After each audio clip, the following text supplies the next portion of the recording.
TribLive High School Sports Network is the official video and audio streaming partner of the WPIAL. We broadcast over 2,000 sporting events each year and cover 17 sports in over 170 schools. At HSSN, you'll find the latest in high school sports news, live and archive broadcasts, scores, standings, and much more. TribLive High School Sports Network, your high school sports leader. All season, every season.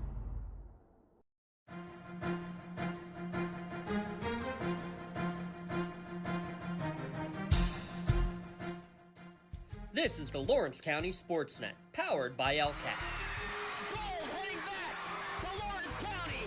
Your home for the County of Champions. Has to throw to first, and that's your ball game. Union has won its first ever WPIAL championship. Today is Laurel. There it is. Champions, the Static Lancers. Strike three. The Union Scotties, golden once again. One gold, not enough. How about 2 district gold and 2 state gold for the Lady Lancers? The top local athletes and the top sports moments all featured here, live or archived at lcsportsnet.com. 9 seconds.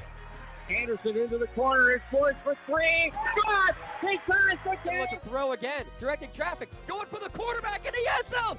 Touchdown! Featuring over 100 broadcasts of county events in over a dozen sports. Your voice for Lawrence County sports. The gold ball headed home to Newcastle. This is the Lawrence County SportsNet.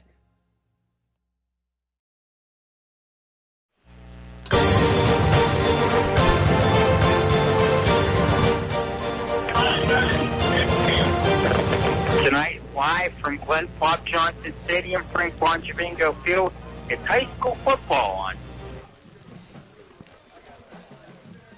The Lawrence County SportsNet, powered by LCAP, as we have WPIAL 1A quarterfinal action on the Lawrence County SportsNet and the TribLive High School Sports Network. The 2-seed Laurel Spartans, the 10-seed Union Scotties, a historic night here at Chenango High School, the first ever game in the postseason football between 2 Lawrence County schools. The broadcast tonight brought to you in part by Maley Chiropractic, by Castle Asphalt, by Luxembourg Garbett, Kelly and George, by the Red Zone, by R. Cunningham Funeral Home, by Medore Bonner Law, by Pontius Insurance, by the Crane Room Grill, by Penn Ohio Bottled Water, by Dorn Concrete, by Joseph's Marketplace, by Works in Progress, by Michael Kirkwood Jr. and Castle Realty, by DNR Lawn Care, by Hatch Early Learning, by Lawrence County Child and Youth Services, by the Tri-County Principals Association, by Something for Your Wall Photography, by the Laurel Teachers Association, the Union Area Education Association, the Union Volunteer Fire Department, and the Lawrence County Community Action Partnership. I'm James Dotson alongside Tim Continenza, ready to rock and roll for the first ever contest in the WPIAL playoffs, or any football playoffs for that matter, between 2 schools from Lawrence County, and as crazy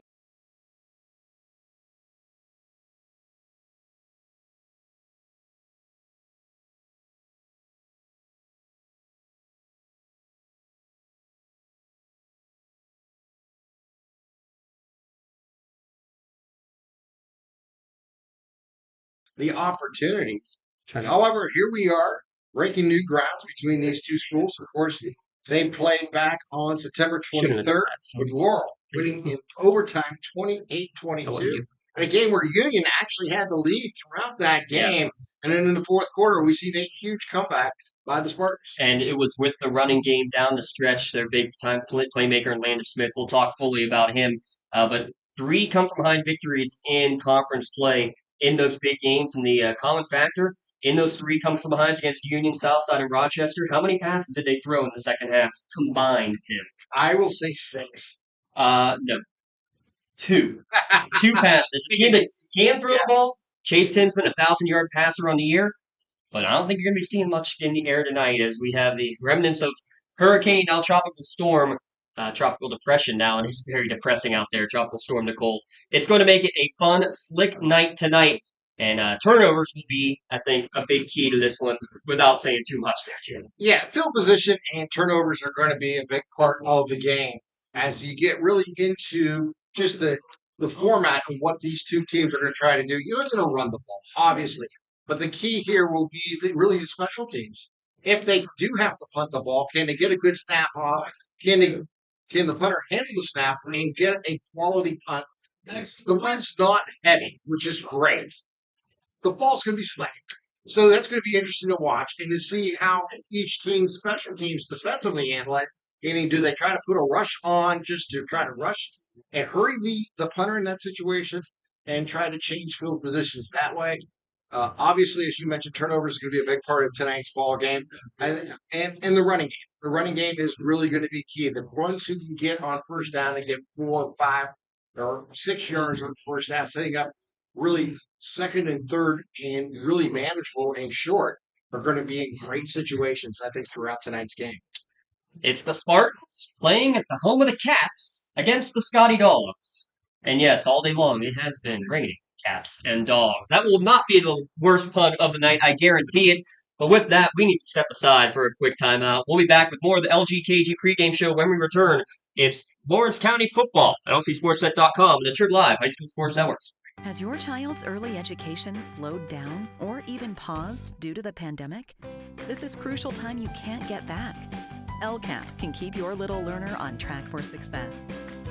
We have options for working and non-working parents with in-person childcare and age-appropriate virtual learning to keep them busy and engaged. Parents, don't hit pause on early learning. Lawrence County Community Action Partnership can jumpstart their future. Learn more at lcap.org.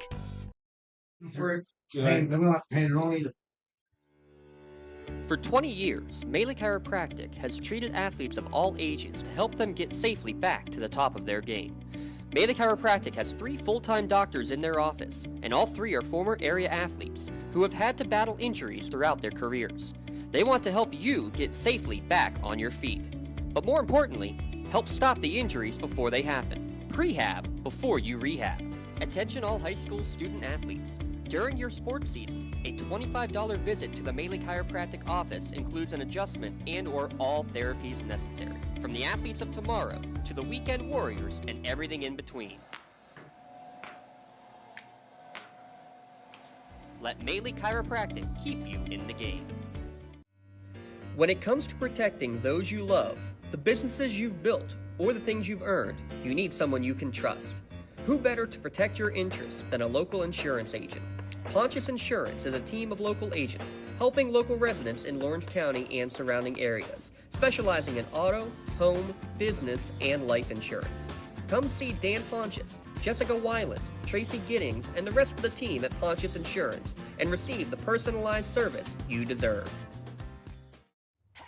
DNR Lawn Care can take care of all of your landscaping and grass cutting needs. They are fully insured, accept just about any payment method, and have nearly 20 years of experience in the lawn maintenance business. Call DNR Lawn Care today to schedule an estimate or send them a message on Facebook. DNR Lawn Care. Have your lawn done right. For more than 120 years, people have been relying upon Martindale Hubbell's AV preeminent rating to select their attorneys. If you're involved in a workers' compensation situation, you should do the same. LGKG has been AV rated for over 40 years. And here next time right now, 1819. Welcome back here to Glenn Pop Johnston Stadium, Frank Bonchavengo Field. It's Laurel versus Union, number 2 versus number 10 here on our LGKG pregame show. Law firm of AV-rated attorneys and super lawyers, Luxembourg, Dr. Kelly, and George, keeping promises for over 80 years. Tim, you mentioned it, a 28-22 come-from-behind victory in overtime back on... September 23rd. September 23rd. That was the second conference game for Union, the first for Laurel. And in that game, again, it was really Union dominating the game, dominating time possession, almost 2-1 in the time possession unofficially. But then Landon Smith goes off in the second half, Tim. Really impressive what Landon Smith was able to do in that contest, as you see here. This is the big run that really started everything off. That was the one that tied it up, a 70-yard scamper here, Tim. But let's talk about this Landon Smith running the football. 30 touchdowns in total now in the year, 26 on the ground. He's the man. I mean, let's be honest. Once he gets into open spaces, he's able to really turn on the jets, and that's really been the key for him. And when they need a short yardage gain, especially for first downs and touchdowns, he's able to power his way in. He's following his blockers real well. His vision of the field is amazing. Really, when you talk about his ability, not just his vision, but watch this. Like, look at this hole that the line is able to create. Exactly. And watch the cutback he makes on this. All the open space. You can drive a truck through this hole. Look at the seals inside and the seals outside that they're able to do here, Tim. Yep. And at that point, he's off to the races. That was the first play of scrimmage against Carmichael's last week. He's just been incredible. It really is. I mean, he knows what to expect from his offense.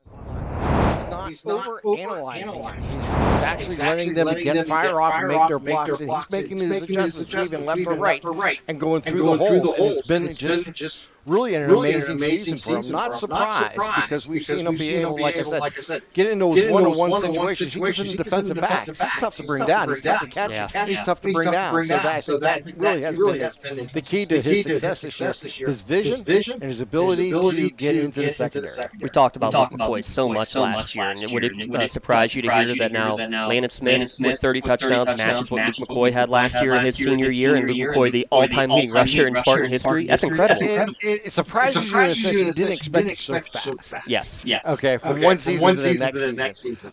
But you know, we've had the pleasures of watching Landon this year and just seeing how he's really adjusted and how this Spartans team has made the plays necessary when they needed them most. That's the key. I mean, you go back to that game in September. They needed him in the second half to make those plays and get into the secondary and be able to use his power when necessary.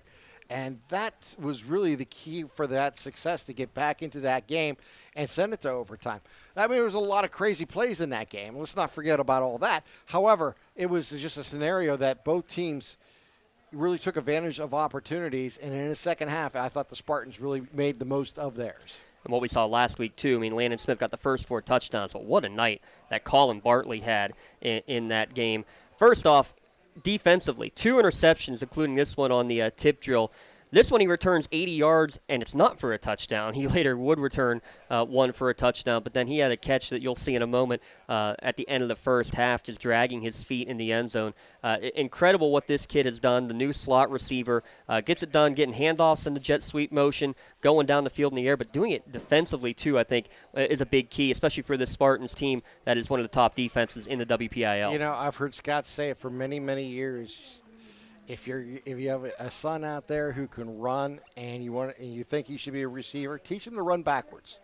Teach him to be a defensive back. That's where the scholarships are at. Yeah. And that's what you're going to see here. I mean, this is what he can do. He reads the offense real well. He gets out in a break, and he has the speed to cover the field.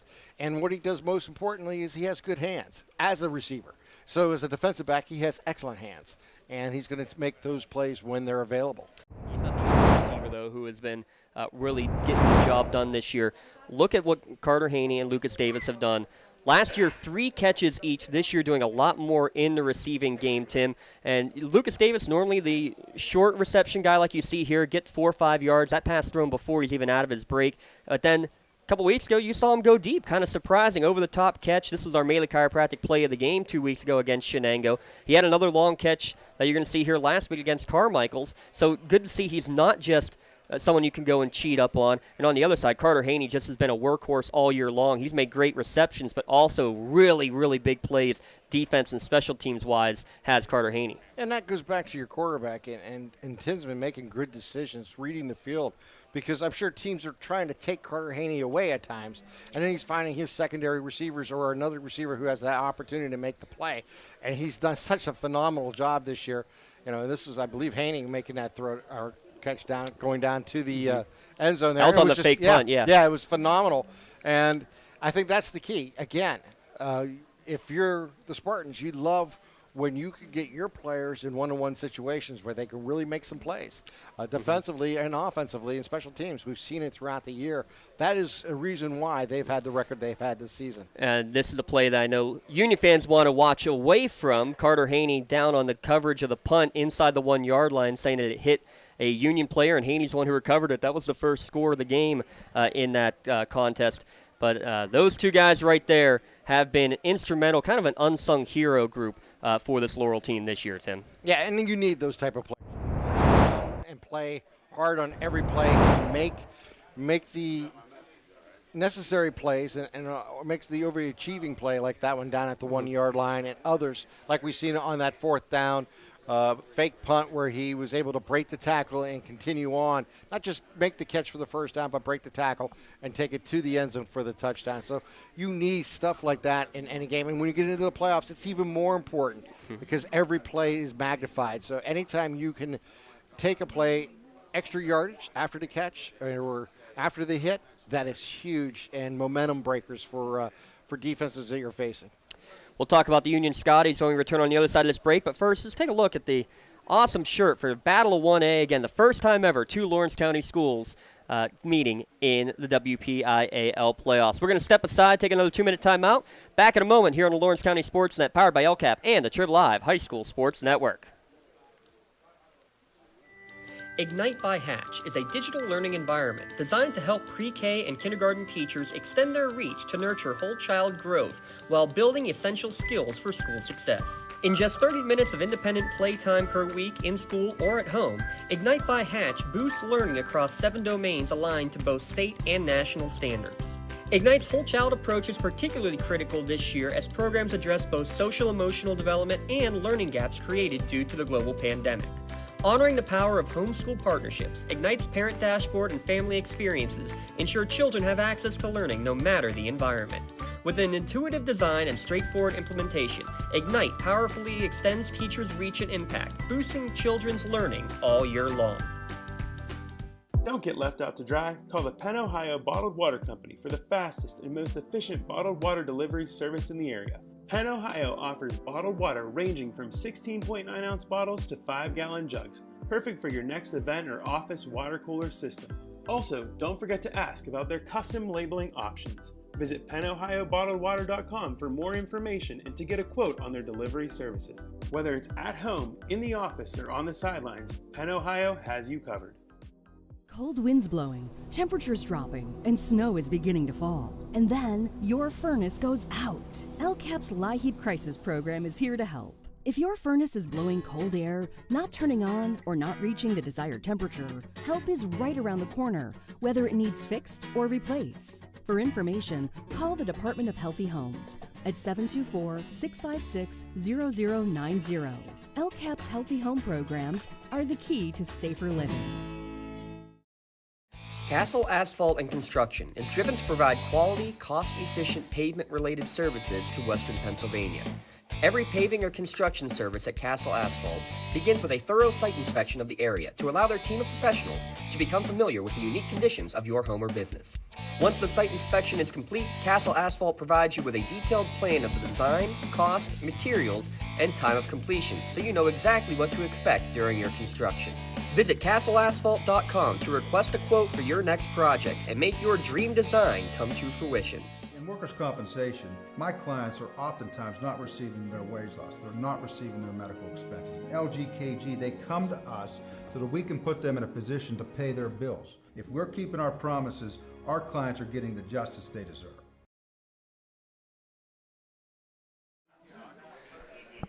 Back on the Luxembourg Garbett Kelly and George pregame show. Your insurance company not always on your side, but the law offices of Luxembourg Garbett Kelly and George are. Get your free consultation by going to lgkg.com. Rob Nattell, our producer extraordinaire, can't even be distracted by the old man behind him, and I emphasis on the old on that one. Oh, he's out of earshot. He's only 2 feet away, but he is out of earshot from me. I'm James Dotson with Tim Continenza alongside. We got a chance to talk a little bit about the Laurel Spartans. Let's talk now, flip the script a little bit here, Tim, and talk about the Union Scotties coming in with an 8-3 record. First off, a win tonight. It would be their first 9-win season since 1979, as crazy as that sounds. First-year coach Kim Needballa has had a fantastic first season at the U. Yeah, Coach Nee has just really turned this program around in one quick season and really has established the idea that winning is possible for the Scotties, and they can really get going early. What's important with them is that they were on a few different win streaks this year. You look at them; they won 3 in a row after losing the opener to Canton, and then they lost to this Laurel's team in overtime. But they came back and won 3 straight again, and then they finished the season with 2 straight wins here coming into tonight's game. So this team has learned how to win as the season progressed, and that's really important for a team that has never really had success in the last few years. Yeah, and that was actually the last time they made the semifinals as well, was back in '79, and that's what they're looking for with a win tonight. Again, the trip to the semifinals. The winner of this one, take a look at the brackets real quick. Winner of this one will take on the winner of Fort Cherry and Rochester, the 14 seed. We'll talk a little bit more about the Rams. Very familiar Big 7 conference. Let's talk about that real quick. Of the 8 teams remaining, 4 are from this Big 7 conference, and that really does not come as a surprise, does it? No, it doesn't, and that is probably why we're seeing the matchup for the very first time in the Whipple's history here in Lawrence County between these two schools in the playoffs. It's just you're seeing the caliber of the football teams and the programs that the Big 7 produce, and this is what we get to see each and every week, here in Lawrence County. So we're not surprised by that. But what really is exciting to see the rest of the Whipple have that opportunity to really see the success of some of these schools. Yeah, we're excited to see that. We're excited to see Braylon Thomas back in action again. Really, again, got the job done big time a week ago. He's now got 800 passing yards, 1,200 rushing yards, and 22 total touchdowns. And this is what he can do is, you look like you have him gobbled up. You can't bring him down with arm tackles. And when he's in the open space, he's gone, Tim. Yeah, he's a strong guy. He reads the defense real well, and then when he can turn upfield like that, he can get those extra yards. And he's tough to bring down. And he cuts the field really great, and he really has his eyes always going forward, and that's really the key again. His vision of the field. As a quarterback, you need to be able to do that. And here, pulling up and throwing a deep ball perfectly in between 3 defenders and right at the only place his receiver can make the play. Yeah, as soon as you try to cheat up on him, that's exactly what he's going to do, is he's going to look to throw deep. But here, even again, good presence on the pocket, moving around and finding open time, plenty of time to find an open receiver. And that's what we saw, too, in the first game against Laurel. You cheat the defenders up, all of a sudden you have that slot receiver kind of going deep. And here he is again, just extending a play and finding a wide open receiver in the back of the end zone. Braylon Thomas, only a junior, really been the straw that stirs the drink, but he's not the only guy who takes snaps in the quarterback position, and that was what was fun to watch with the entire year. You see Mike Gunn here being one of them. This is one he takes as a traditional handoff, but he'll take some Wildcat snaps as well. You saw 4 different players take snaps from the Wildcat position, Tim, the first time these 2 teams played. Yeah, and obviously, you're looking at Mike Gunn, Mark Stanley, and Matt Stanley all having the opportunity to be in that scenario.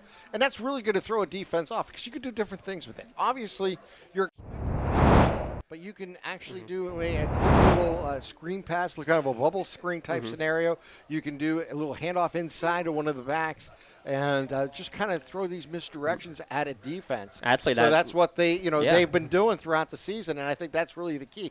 Is you never want to telegraph what you're going to do. Every time most teams go into Wildcat, you're pretty much sure it's going to be a running play with that player, just getting the ball direct snap to him. Yeah, actually that play where you saw the touchdown from Thomas to Gunn began with Gunn taking a snap and flipping it to Braylon. So, I mean, you have to know where everybody is on the field, and even the tight end Caden Fisher, who's thrown a handful of passes from those quarterback positions on the season.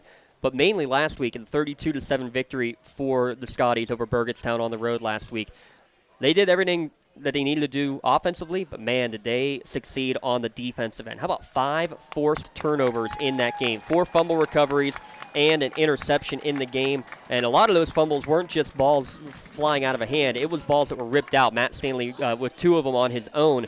That's a big part of it right there, Tim, especially with the wet weather we're going to have tonight. Well, that's the key to any defense. Anytime you can force the other team to lose the ball and you can gain that extra possession, that is such a game changer. And anytime you can really force the ball out of a guy's hands that's running the ball, that's even better. And that's just good techniques. That's great coaching. That's showing them how to attack the ball along with making the tackle and being able to strip a ball, and that's really key. Now, interceptions is usually a combination of possibly the defensive and the nose tackle, and that putting some pressure on a quarterback, forcing a quick throw, but it is also your defensive backs making the read on the ball and making cuts in front of receivers to make the play. So, again, they're going for is really limit long drives, and you do that by stopping up close on first down and getting turnovers and getting those extra possessions here for that offense. And that is going to be key for Braylon Thomas when they get the ball. It is the 50th all-time meeting between the Spartans and the Scotties, but it's been a series that's been dominated by Laurel. They're 12-3 here in this millennium and have won 24 of the last 28 meetings. We know one thing for sure, it won't be the same result that we had in the first meeting, Tim, back in 1963. A 13-13 tie between the Scotties and the Spartans. We know we will not be getting that tonight.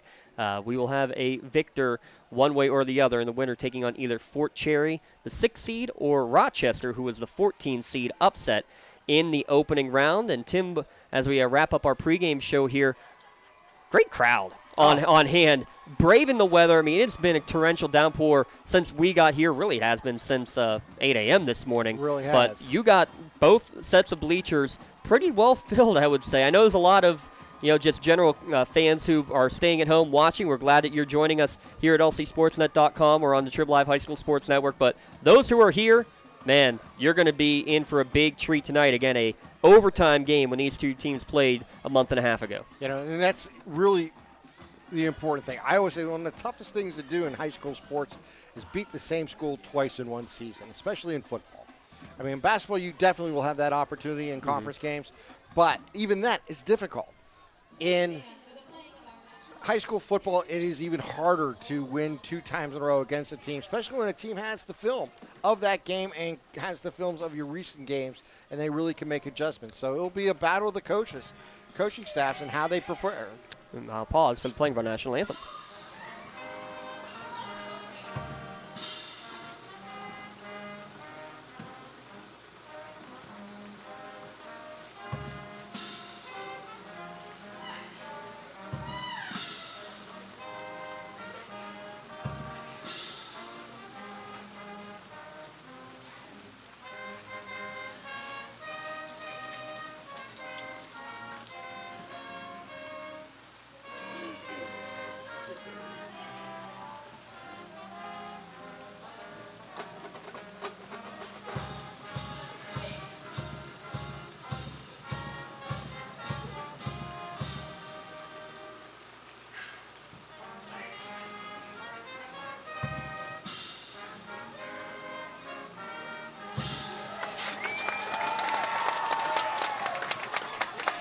That's the Laurel Spartan High School Marching Band under the direction of Mr. Scott Boyer, with drum majors Amber Medved and Riley Miller, and the Laurel alma mater playing in the background as well now, Tim. But real quick, before we get into our starting lineups for tonight, one of the biggest keys, obviously turnovers you expect to be really looming large here tonight.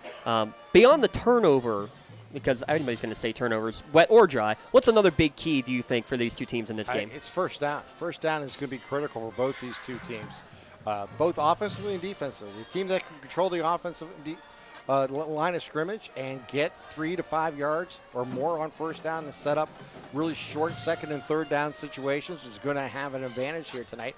And it goes just the opposite on the defense. If you can prevent that and put them in second and long and third and long and force them to have to try to throw the ball in this weather, I think that will be key. And it'll be, not that both teams can't do it.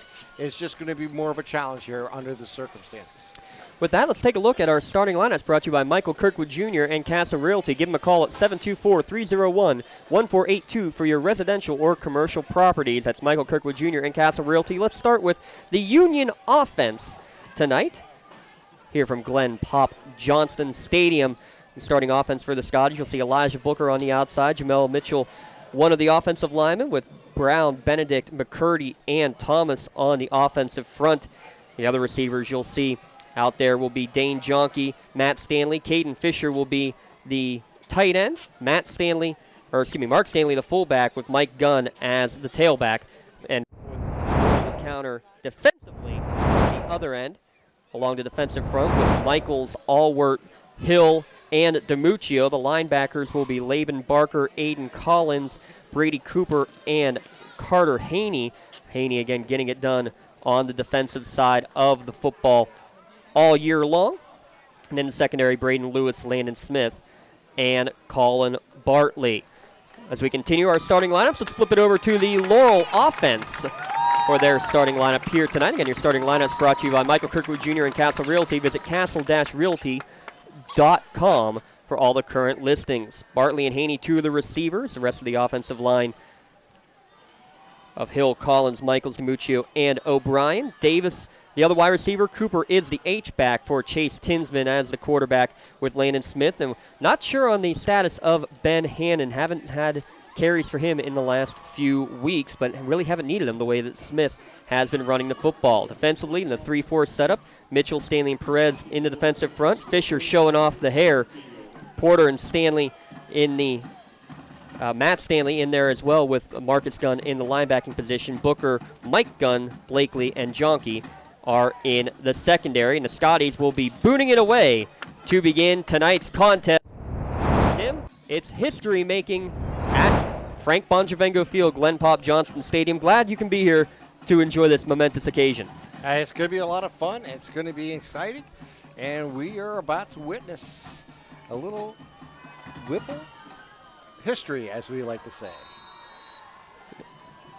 So getting ready to boot it away is going to be Mr. Do-It-All, Braylon Thomas, deep, ready to receive. A trio of Spartans, a deep man, Bartley and Smith, as well as Aiden Collins, standing at about their own 15-yard line. First time ever, two Lawrence County schools doing battle in the football playoffs, and it's going to be a squib kick, barely gets 2 inches off the ground, will finally be picked up at the 22-yard line. And a huge hole for Colin Bartley, out past the 40, and it's going to be dragged down by Thomas near midfield, but pumped up right away is the little big man, Colin Bartley, 5'5", 140 pounds, and great starting field position for the Spartans. That was Jackson Saunders on the stop. Oh, wrong one. We'll get you there. I'll get that. Yeah, I'll fix that. Yep. I put it on the wrong side. Quick handoff up the middle, and there's going to be a 3-yard gain across midfield. Landon Smith, again, he's going to be the workhorse, but look at this. He comes up lame on the first play. Keep an eye on that as Landon Smith struggling to get back to the line. Looks like a right ankle injury. Right now they're keeping him in there. Tim, last week, again, we didn't see any Ben Hannon. But we actually saw one of the linemen, Aiden Collins, who was a former quarterback, turned lineman last year, put back on a running back's uniform and took some carries. Actually had a rushing touchdown against Carmichael's last week. Interesting, though, they're keeping Smith in the game on 2nd and 7. They're going to go jet sweep to Bartley, and he's going to lose his footing and be dragged down in the backfield. Yeah, Fisher was on to pursuit there, and with that little stumble, he was right there to make the stop. Again, that's a loss of a couple, and it's a interesting start here for the Spartans with great field position to start this drive after that kickoff return. Yeah, started with a 3-yard gain, now a 3-yard loss. And another interesting thing to keep in mind, both these teams go shotgun about 98% of the time. Every snap is potential trouble. Yeah, you run the spread offense, you're going to be in the shotgun almost 100% of the time nowadays. So it's not a surprise, even in this weather, that's what you'll be doing. Tinsman rolls out, throws towards the near sideline. Coming back to the football, making the catch is Carter Haney. It's going to be about where the forward progress is given, and that's pretty close to about where the right spot is. They're going to mark him about 2 yards short. Jonke was on the coverage there, did a nice job coming in on the receiver, preventing him from moving forward when he made the catch. But it'll bring up a 4th down and a very manageable 4th down and 2 coming up. It looks like they're going to go for it. Haney's 19th catch of the year, and a good job to come back to the football and complete that catch. And I like this idea, I think, from Laurel. They're going to bring on the punting unit here, Tim, and play the field position game early. Yeah, and I think that's probably the smart thing to do. They're going to change late and see if they can catch the special teams off guard. And it is the quarterback who is the punter, so keep that in mind. But Tinsman does boot it away. Mike Gunn will catch it at his own 7-yard line, has some space in front, back out to the 15 before he's dragged down on the play after a short return. Yeah, Colonel Bartley was there for the play. And here comes Union with their first opportunity. We'll see what Braylon Thomas and the gang can do here. Obviously, they're going to look to run the ball. They're going to have the spread offense. In a sense, they'll be in the shotgun, and they'll be running it from there. But they have a lot of different weapons to use, including Mike Gunn and Mark Stanley as a fullback. And then, of course, we're talking about the wide receivers and Matt Stanley and Elijah Booker and Dwayne Jonke. It's going to be a design run for Thomas the whole way, and a flag thrown right at the snap as Thomas is thrown all the way into the 5th lane of the track by a trio of Spartan defenders. I think Aiden Collins, the first man there, but basically pick anybody on that gang green tackle. Yeah, well, the flag came out, so chances are this was holding, and it's going to even put them deeper, and they'll have a replay of first down here. If they choose to, it would only be half the distance, so. And actually, it's a pre-snap illegal procedure penalty, and it will be declined. Yeah, take the down. So it'll be 2nd down, and we'll see where they mark it. I think they're going to give him forward progress to the line of scrimmage. So no gain on the first carry of the night for Braylon Thomas, who leads the team now with 169 rushing attempts on the year. 2nd down and 10. Scotties making their way back out. All receivers to the left. Mark Stanley, the H-back. 9:30 remaining in the opening quarter. Running to the left is Thomas, looking for some room, and he can't find much of it. Does fall forward out to the 19. You can see what he wants to do, though, Tim. When there's nothing there, he wants to try to bounce it back to the weak side of the field. Good job staying at home on the near side. And that's exactly what you're looking to do, is getting those mismatches, trying to get it into the secondary and get those one-on-one scenarios. Collins in there again, part of that tackle, leads the team with about 9 tackles per game. But this is exactly where the Spartans defensively want to be on 3rd down and long. They want to be able to put pressure on Braylon Thomas and see if they can get into the backfield here and maybe disrupt the play. As a team averaging about 8 to 10 pass attempts per week over the last half of the season. Again, everybody to the left side of the formation. That's where Thomas is looking looking down the field. Nothing there. Now he's going to tuck, tries to turn and spin on the run. Free ball. It's going to be intercepted by the Spartans. And guess who it is? Mr. Colin Bartley with his 3rd interception in the last 2 weeks, and that's one that I think Thomas would like back just to throw it away and eat the down. Instead, great field position coming for Laurel. And here's the scenario we were talking about in the pregame. Can the turnovers happen? And there's where the situation was, as Thomas just held on to the ball too long and tried to make a play. Got hit as he threw the ball. It was just a wounded duck out there, and it was picked up there by Colin. That's your Medora Bonner Law change in possession. Make sure you protect your possessions by using a community firm with a personal connection and individualized service. Visit MedoraBonnerLaw.com. Starting at their own 23-yard line, Tinsman, handoff up the middle, bouncing off his own player is Smith. Not much room there, back to the line, and that's it. Yeah, great defense there by Union Scotties. They need to make those plays on 1st down, bring up 2nd down and long. No gain as Antonio Perez in there on the tackle. 2nd down.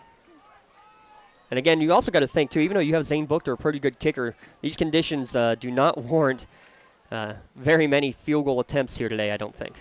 Yeah, anytime you have to do a longer snap, you really don't want it, even though you're in shotgun all day, but you have the holder down on his knees. It's totally a different type of snap that you have to do than on 1st, 2nd, or 3rd down. Smith will get a carry at the middle. Big hole, breaks off a tackle, and he's into the end zone. Touchdown number 31 on the year, 27th on the ground.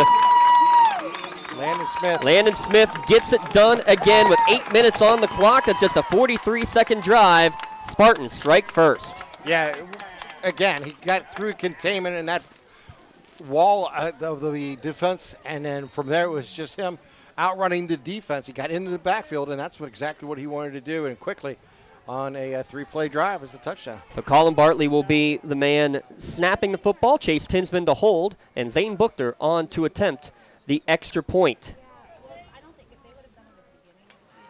High snap, able to get the ball down just in time, and somehow Buchter puts it inside the right upright. 7-0 Spartans with 8 minutes remaining in the first quarter. We'll be back in a moment. You're watching WPIAL playoff action here on the Lawrence County SportsNet, powered by LCAP. Are you looking to make a difference? Well, here is your opportunity. Lawrence County Child and Youth Services is looking for compassionate foster parents now. If you are over the age of 21, in good health, and wanting to help a child in need, we're in need of you. Receive free training and compensation by becoming a foster parent. Call 724-658-2558 and let Bill, Brooklyn, and Heather get you started. Make a difference.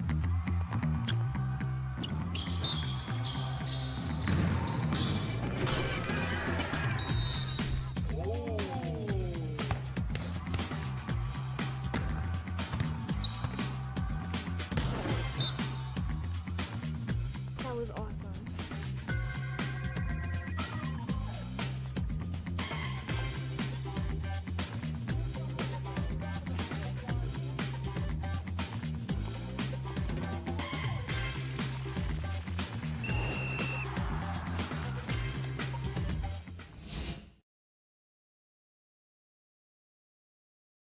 2 plays, 23 yards. That's all it is. We're ready for the kickoff as Landon Smith takes it from 23 yards out. Trying to respond is Mike Gunn. Backpedals a little bit, gets some room out past the 30, made it to the 31-yard line. Ball comes loose late, but Union is on top of it. I believe he was after he was down anyway. But, Tim, that's all it takes. We saw it in the pregame.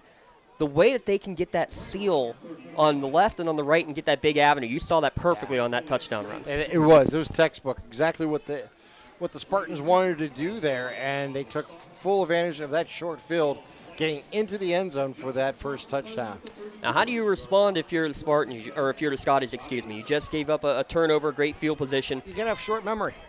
Be quite honestly, it's a short memory and get back to what you do best, and that's running the ball. It's going to be Mark Stanley in the backfield to the left of Thomas. He's going to be the lead blocker for Thomas. He's shaking and baking, trying to find room, and he's not going to find much at all. It's going to be difficult when you bunch up the offensive line. I know that style that they like to do, but I think with the athletes they have, they're going to have to spread out the field and try to create some lanes for the runners to get. When they're in that bunch formation, it's going to be difficult, I think. Just the size of the Spartans defense and the way they react to the linebackers fill the hole so well. Yeah, Colton Hill was the first one, and they credit the entire defensive line really standing up the O-line there. Michaels, Aldwert, and DiMuccio, as well as Hill, getting the job done. Loss of one. Matt Stanley now in the backfield. He's going to take his first snap. Fakes left, goes to the right behind his twin brother Mark. Lowers his shoulder and gets upended past the 35 out to the 36. Nice gain of 6 yards will make this a manageable 3rd and 5. Lewis was there on the stop, and yeah, it was exactly what they're looking for on that 2nd down and long. They pick up 5. It comes very manageable. Your playbook is open. You have a very durable quarterback.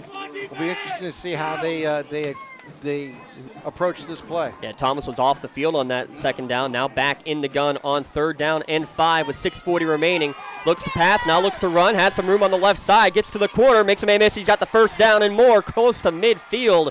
But there's a hanky on the play. This one's going to come back as one of those Spartan defenders got turned around there, Tim. Yeah, it's unfortunate. Right around the 39-yard line is where that held is going to be marked off. So it's going to become, instead of a 3rd down and 5 in a nice 1st down run, it's going to be about a 3rd down and 12 or 13. And a bad scenario here for Union. Mike Gaffney, our referee, gives the signal. Mackenzie Quinn is the umpire. Ed Marco, the linesman. Joey Touchstone is the line judge. Bobby Joe Bellis, the back judge. And David Berry, our side judge. Our men in stripes here tonight, doing all that they could. Doing all we all can to try to stay dry out there on the field. Though, how about this? A lot of the Spartans have lost their raincoats, even though definitely still coming down out there. So 3rd down and 12 from the 29. Have to decide if you go to the air, if you're going to play it safe. Dropping back is Thomas. He's going to look to throw over the middle. Has a man open. Caught by Maddox Thompson for the 1st down. A little behind him. Great adjustment by the sophomore to make the catch. Yeah, Haney was there defensively, but what a great play.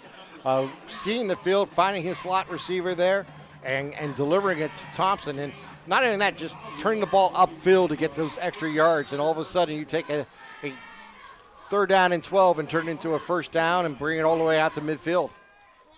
First down of the game for the Scotties, and a big, huge, really, 3rd down conversion midway through the opening quarter.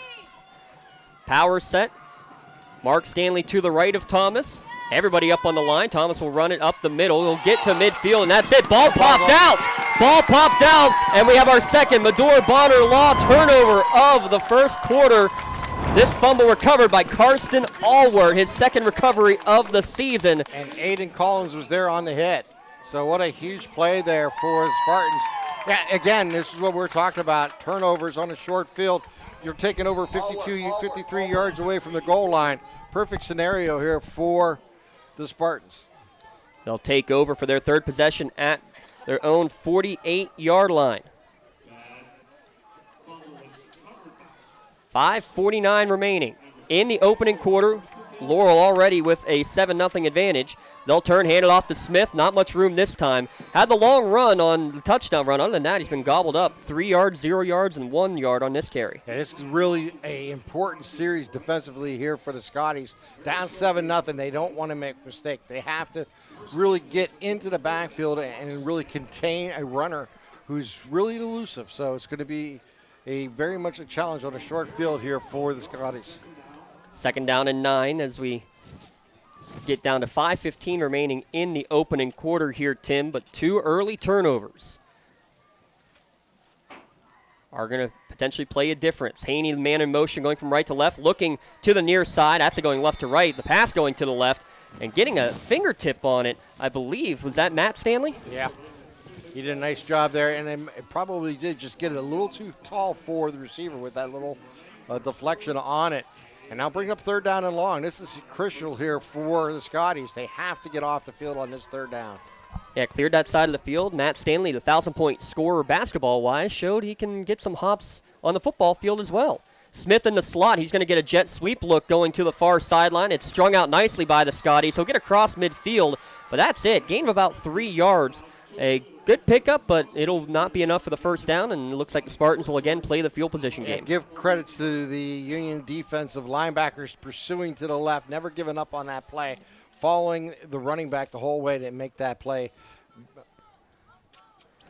It can be Gunn back to receive inside his own 20-yard line, awaiting the punt coming from Chase Tinsman. But again, every long snap is going to be an adventure. Good snap here. Tinsman able to get a good end-over-end kick off. He'll be caught and actually muffed at the 16-yard line. Good job by Gunn just to fall back on top of it as he had Haney breathing down his neck. Wet football, every play in the air is going to be an adventure. It certainly will be, and that's what we're seeing here early in tonight's ball game, is that slickness of this rain playing, havocs here for Union. That is the 3rd time they've dropped the ball here in the first quarter. They lost 2 fumbles, and then they had the muff on the punt, but they were able to get that one back. They're set back at their own 17-yard line, but then again, short memory is what's needed for this offense, and you continue to move forward. An interception and a fumble on their first 2 possessions. 4:24 remaining in the first quarter. Thomas with the direct snap coming in the near side. Good patience. Finds some room out to the 30, and he's going to have enough for the first down. Good blocking down the field before he's tripped up by Collins, I believe, on the play. Yeah, Collins pursued that well, but more importantly is how Braylon Thomas set that up. He just kind of moved to his right, kept waiting for a blocker to make it. Once he seen that lane, he turned it upfield, got his body going north and south, and picked up 11, 12 yards on the carry. Matt Stanley will be in the Wildcat here on this play. By the way, big credit to Maddox Thompson not getting a hold down the field, letting go of the block and not getting a block in the back either. As Stanley gets the snap, he'll look to go to the left side, cuts it upfield, has a little bit of room, breaks through some tackles, driving the legs before he's going to be upended. A little rugby scrum at the 35-yard line, out to the 36. Yeah, that was a huge play there as he was able to break that tackle at the line of scrimmage and turn that up. And that's what they need to do on first down. They have to be able to get 4 or 5 yards and really set up their offense to have opportunities to really use a lot of different things, including the passing game. They're not going to abandon it just because of the interception earlier in the game. They're going to continue to do it. They're just going to choose their times to use it.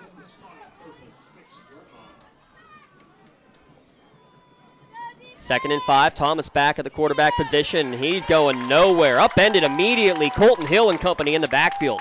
Yeah, huge play there.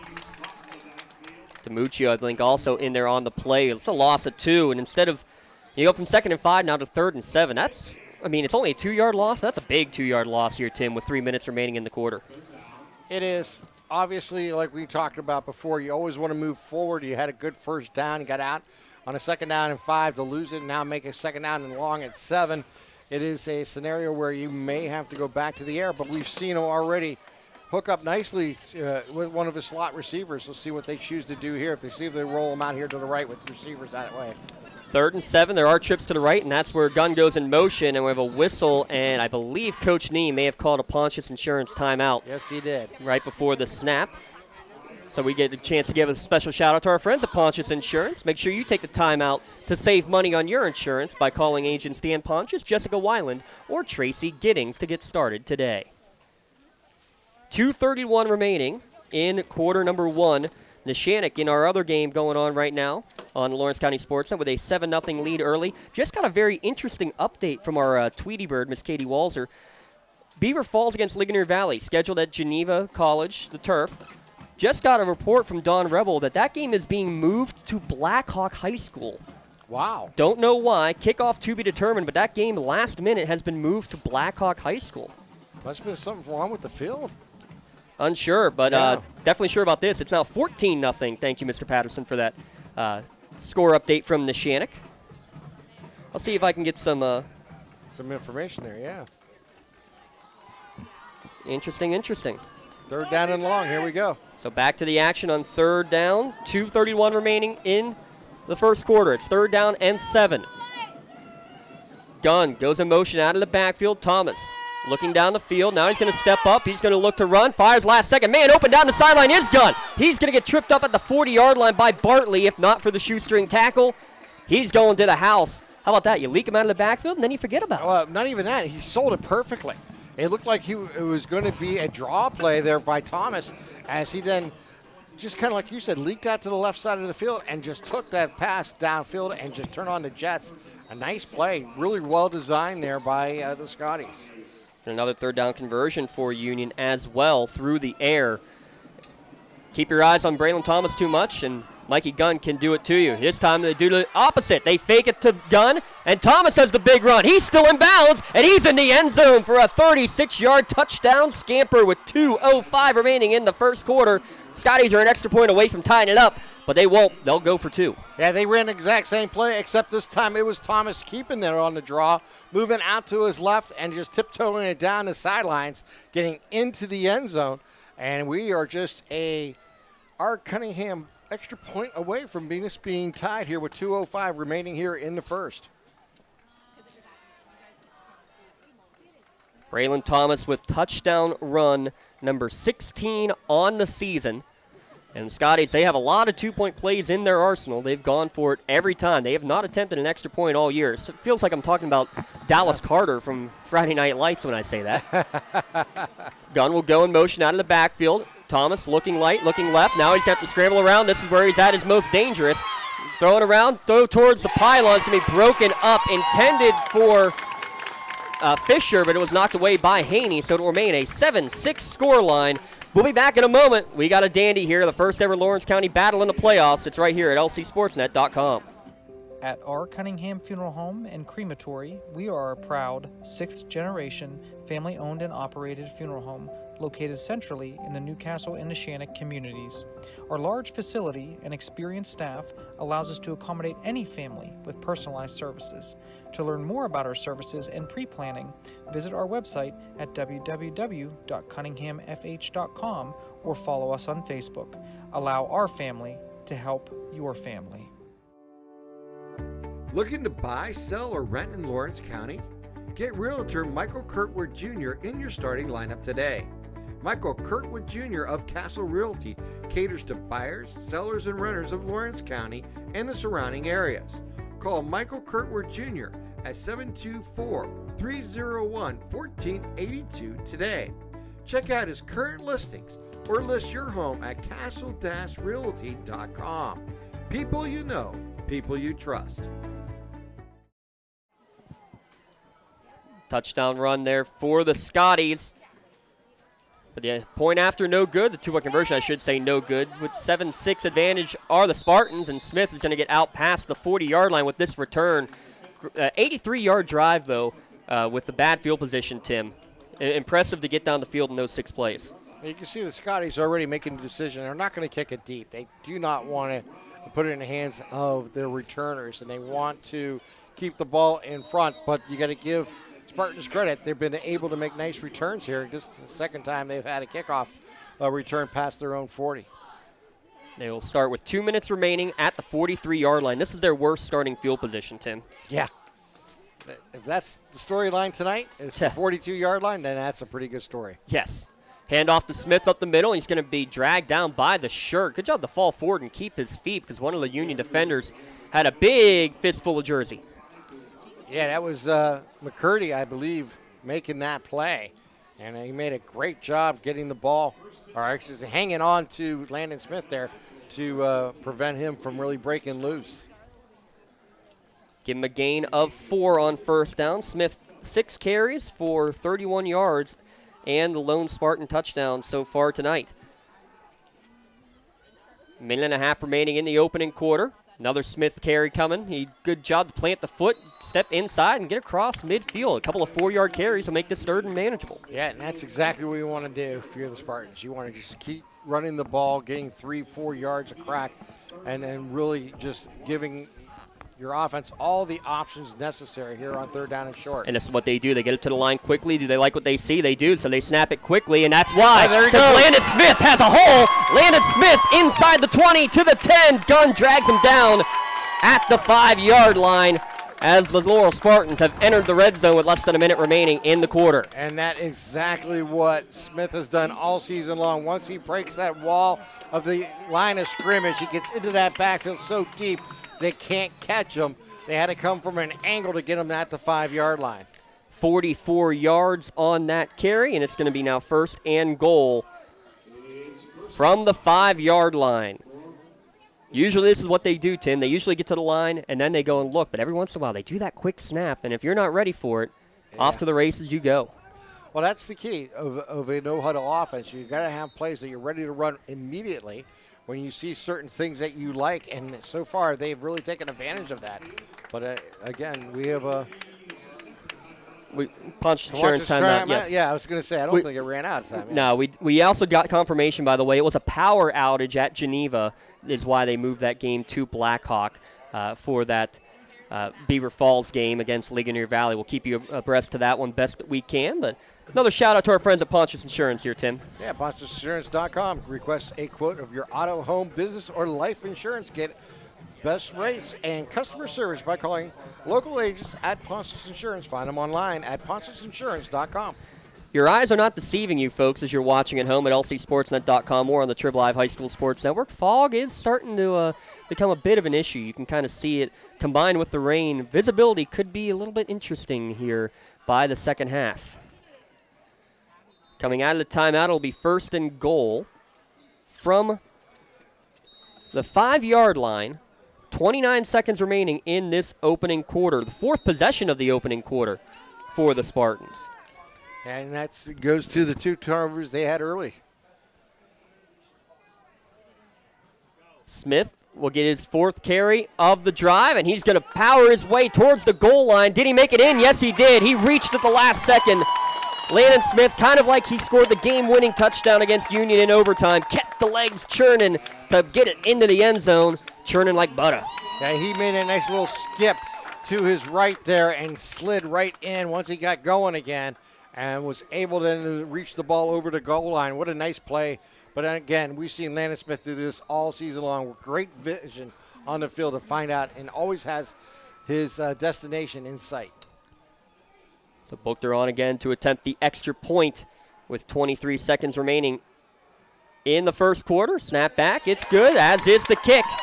14-6, Spartans with the advantage. Don't go anywhere, folks. WPIAL playoffs at lcsportsnet.com and only on the TribLive High School Sports Network. Works in Progress Painting wishes a successful and satisfying season to all Lawrence County sports teams and athletes. Work hard and bring honor to your team and how you play. Joe Wright and his family have been providing painting, window cleaning, and other property services for homeowners and businesses in the Lawrence County area for over 10 years. Their goal on every project is to provide a meaningful service that honors their customer, God, and their family, and to have fun while doing it. Works in Progress is now booking interior painting and related projects for the winter season. Call Joe today, 724-714-4294 to discuss your next project. Wherever you're going, Axe can get you there. The bowling alley, beauty salon, and even the library. Axe can get you there safely. The grocery store, the pharmacy, and the bank. Axe can get you there comfortably. Going to work, visiting a friend, or just to relax at the park. Axe can get you there affordably. Axe is here to get you there safely, comfortably, and affordably. Choose Axe as your driving service and give us a call to schedule a ride. 4 plays, 57 yards, all for Landon Smith. His second touchdown comes from 5 yards out. There's your Joseph's Marketplace drive summary as another kickoff taken by the Scotties. Trying to get back out for the best field position starting of the day is Gunn. He does get out to the 33-yard line. Smith's 28th rushing touchdown of the season. That's your Joseph's Marketplace drive summary. Check out the new cafe and bakery section and see what's cooking today by following them on Facebook. So one final play likely here in this first quarter with just 17 seconds remaining. It's been back and forth so far, Tim. 4 possessions for each team in this first quarter. I'm not sure I was expecting that, though. No, and the short field for the Spartans has really come into play, while Union has had to go over 70 yards on each drive. This one's going to be about 68 if they'll be able to make it. Thomas will carry, and he's going nowhere. Though he does break away somehow from Colton Hill. Now he's doing some shake and bake, and he'll get out to the line of scrimmage and actually gain a couple of yards, somehow making something out of nothing. Brian DiMuccio is there, finally there for the Spartans to make the play. But, yeah, he gained a couple, but that's the quarter. That's the end of the first quarter. 14-6, Laurel leading Union. Back in a moment, WPIAL playoff action. It's only on TribLive High School Sports Network. You're watching at lcsportsnet.com. In need of a lawyer? Contact Medore Bonner Law, a boutique firm offering tailored legal services and over 120 years legal experience. County residents with strong family ties to the community, Jason Medore and Michael Bonner, established Medore Bonner Law to provide clients with legal expertise and personal attention. Guided by their professional staff, you can feel confident your rights will be protected. Call attorneys Jason Medore or Michael Bonner, or visit MedoreBonnerLaw.com for more information. Castle Asphalt and Construction is driven to provide quality, cost-efficient pavement-related services to Western Pennsylvania. Every paving or construction service at Castle Asphalt begins with a thorough site inspection of the area to allow their team of professionals to become familiar with the unique conditions of your home or business. Once the site inspection is complete, Castle Asphalt provides you with a detailed plan of the design, cost, materials, and time of completion, so you know exactly what to expect during your construction. Visit castleasphalt.com to request a quote for your next project and make your dream design come to fruition. Second quarter about to get underway here from Glenn Pop Johnston Stadium, Frank Bonjavengo Field here at Shenango. 14, look at this interesting formation, a 14-6 lead for Laurel. Only 3 linemen as they go with the double spread set, and it's going to work to perfection as a quick bubble screen. Down the sideline goes Union for a huge gain inside the 25-yard line. Oh, it's Stanley, I believe. Collins makes the tackle. Caden Fisher? Number 20, Caden Fisher on the catch. Yeah. From the 34 to the 25, they're going to go to the same formation here again, and I think this is going to cut a timeout. Yeah, good call from Coach Cooper. So this is an interesting formation, so let's talk about it real quick. What they're doing, there's only 3 linemen in the middle. You still have to have your 5 official linemen. One of them is basically on the numbers on each side, acting like an extra blocker, something that I'm sure Laurel has not seen on film. Oh, exactly, and it was great timing on that call and getting that play downfield, and obviously just outside the red zone coming up here on first down. It'll be interesting to see what other wrinkles Coach Nee will have coming throughout this ball game. We know he's capable of it. We've just seen it there, but we've seen his style of coaching all season long be able to do that. And this is what I'm talking about, trying to beat a team 2 times in one season. Yeah. It's difficult because everybody puts in wrinkles. That was a 42-yard completion on just a quick bubble screen out to Fisher. And they're going to come right back in that formation again.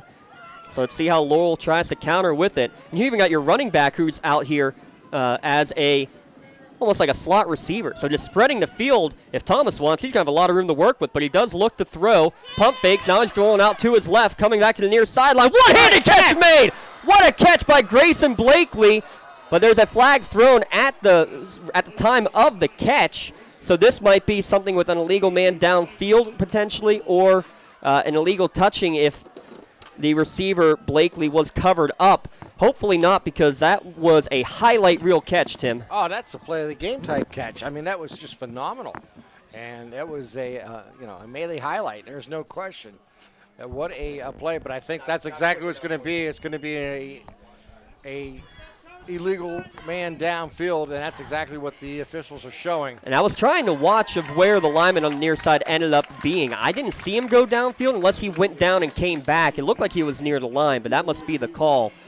But they've marked a 10-yard penalty on that, Tim. That's not right. They marked it from the spot of the foul, I believe. Well, if it's a man downfield, that's from the line of scrimmage. Yeah. I think they're recognizing that now. They got to fix that. Yeah, the one official's saying that can't be correct. Yeah, they marked a 10-yard instead of a 5-yard. That's better. That's right. So just a 5-yard penalty, but they're going to go right back into the, what do you want to call this? Double spread formation? Yeah, there we go. Trips both sides, basically. Yeah, you're right. Trips left, trips right. With a slot to the left. How about that? That'll work. Early second quarter. Thomas is going to change the play here at the line. His Scotties trailing by a score. He's going to go with a design run to the right. Tries to bounce it outside. Now shake and bake. Has some room up the middle, and it closes quickly. Does the hole, and he loses his helmet on the play, so Thomas is going to have to come out for play. It's almost similar to what you would see with that I-11 type offense where you would actually have 2 quarterbacks 7 yards deep. Yes. And you would have only 3 linemen. So it's kind of an offshoot of that type of offense where you would have all players being basically available as a receiver on the play. It's quite unique and unusual, but it can happen that way. So not a huge concern when you lose your quarterback in this offense because you can go and bring somebody else in for the Wildcat. Matt Stanley will take the snap as Thomas must be on the bench for one play, pulling to the near sideline, and it's not going to have time to develop. Aiden Collins coming up big again from the linebacker spot. Yeah, Aiden Collins, 5'10", 195-pound senior coming through there for the Spartans. All over it, got into the backfield and made that play. Loss of 4 on the play. 3rd down and long coming up. We'll call this 3rd down and 19 to go. And I think if you're Scotties here, Tim, I mean, you can be the coach in the headset right now, but I think if you're Union, you're not trying to get all 19 right now. You're trying to get about 10, 11, make this 4th and manageable. Exactly. We know they're not going to punt the ball from this angle. So they're in 4-down territory. They're not no man's land, but you don't have to get it all back now. If it happens, fantastic. It's probably because of yards after the catch type scenario. And they have another Pontius Insurance timeout called, so each team down to just 1 timeout remaining. Scotties had to scramble up to the line before the play clock expired. 10-11 remaining in the first half.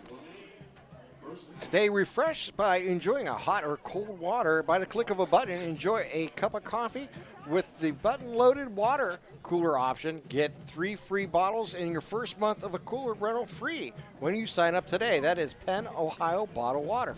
Also, mind you, coming up the half, we'll have our Castle Asphalt halftime show. If you're looking for quality, cost-efficient paving and construction services, well, you've come to the right place. Castle Asphalt and Construction will make your visions for your projects a reality. We thank them for their support of high school athletics here at lcsportsnet.com. With that halftime show, we'll have our TribLive halftime show with Don Ribble and Chris Harlan, but you won't miss a beat, pun intended, as the Scottie and Spartan marching bands will be shown in their full performance if they go onto the field. Have you heard anything, Mr. Ken Locke? Are the band's going to be out on the field for halftime?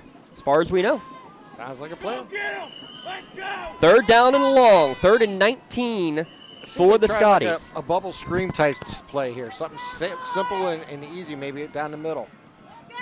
Rolling out to his right is Thomas. He's now going to tuck, thinks about running, still looking down the field, keeps the eyes open towards the far sideline. It's going to be knocked away at the last second. Tough to tell with the fog, but I believe that was Lewis again in coverage. He was in coverage on the near sideline earlier, this time to the far sideline.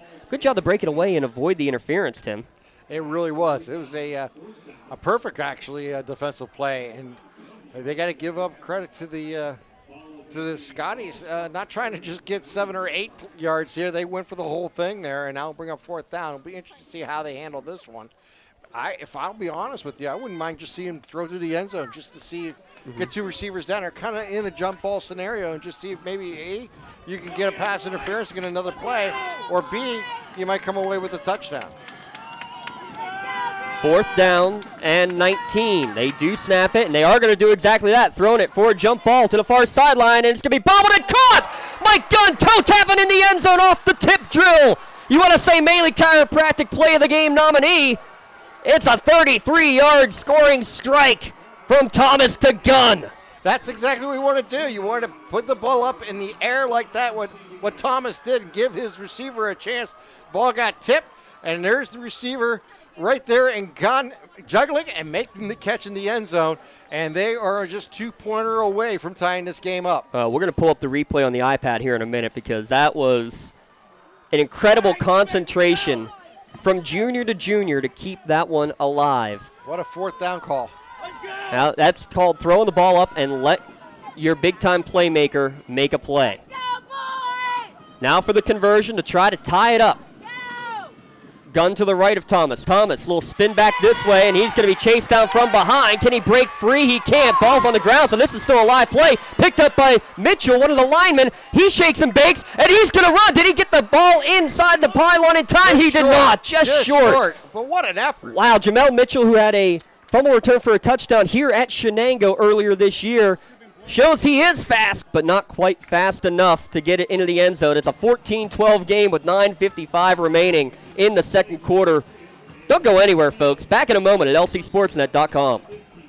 Looking for a unique way to expand your business? Advertise on the Lawrence County SportsNet and be seen by thousands of viewers in the area and around the country on over 100 broadcasts each year. Visit lcsportsnet.com and click Advertise with LCSN. Whether you're hosting a big party, it's family dinner night, or you just need a place to go and watch the big game, the Crane Room Grill is the place to be. Need that something special for your upcoming event? Ask about the CR Brewing Company's custom brewing options to give your big day that personalized touch that your guests will never forget. Visit craneroom.com to see their full menu, or call in your takeout order now at 724-656-1553. The Crane Room Grill and CR Brewing Company, a winning combination.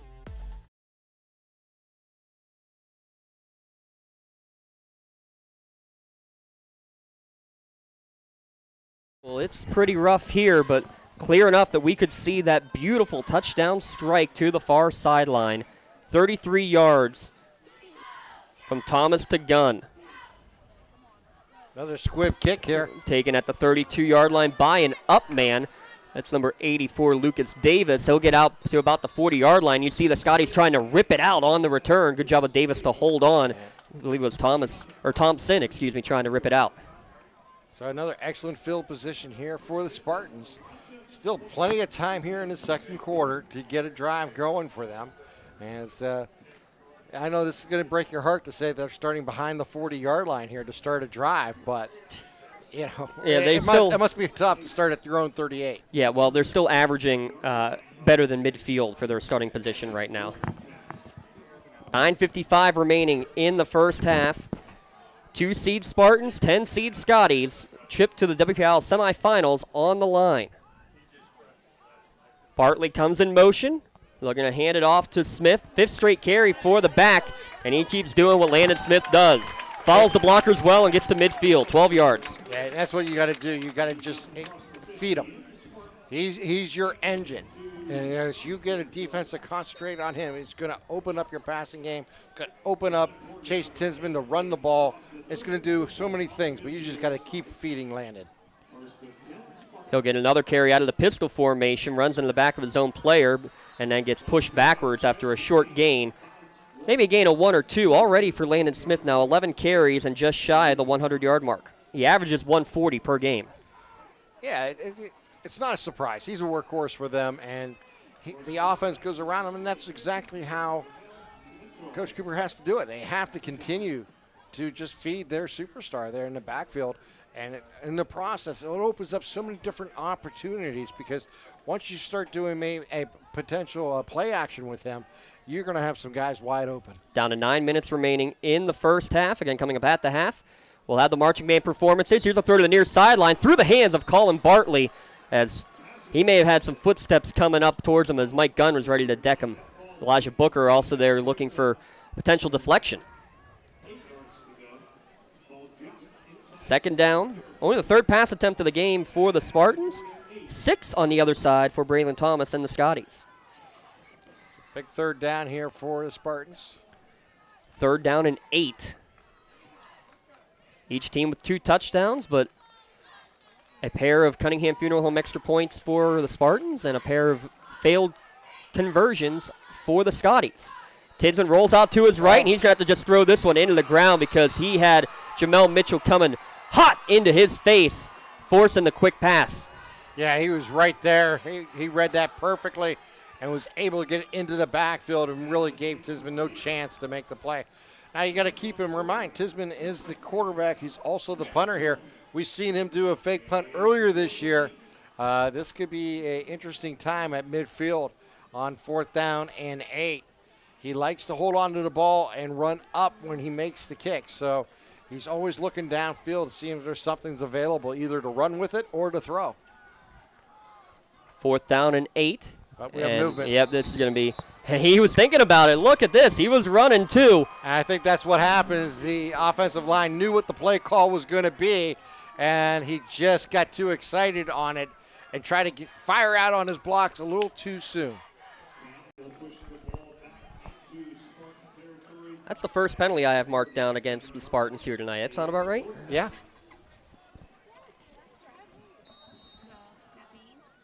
By the way, we've learned, thanks to our friend Mike Azadian with WBVP, that game between Beaver Falls and Ligonier Valley is now an 8:30 kickoff. End-over-end kick and a beauty. It's going to bounce at the 10 and go all the way into the end zone for a touchback. So that is a 53-yard punt with 8:38 remaining in the first half. Union will take over at the 20-yard line. Again, remind you, coming up at the half, we'll have the Castle Asphalt halftime show. Castle Asphalt providing commercial or residential asphalt paving, commercial site work, or commercial line striping. You can visit castleasphalt.com for more information and to request a free estimate. Tim Continenza alongside. I'm James Dotson. Tyler Aaron running the cameras. Rob Nattell working the dials for us here, our producer for tonight's contest and the first ever game between Lawrence County schools. Rolling out to his right is Thomas, and he's just going to fire this one into the first row of the bleachers. This time wisely, Tim, throwing it away. Yeah, and that's exactly, it's learning from your mistakes.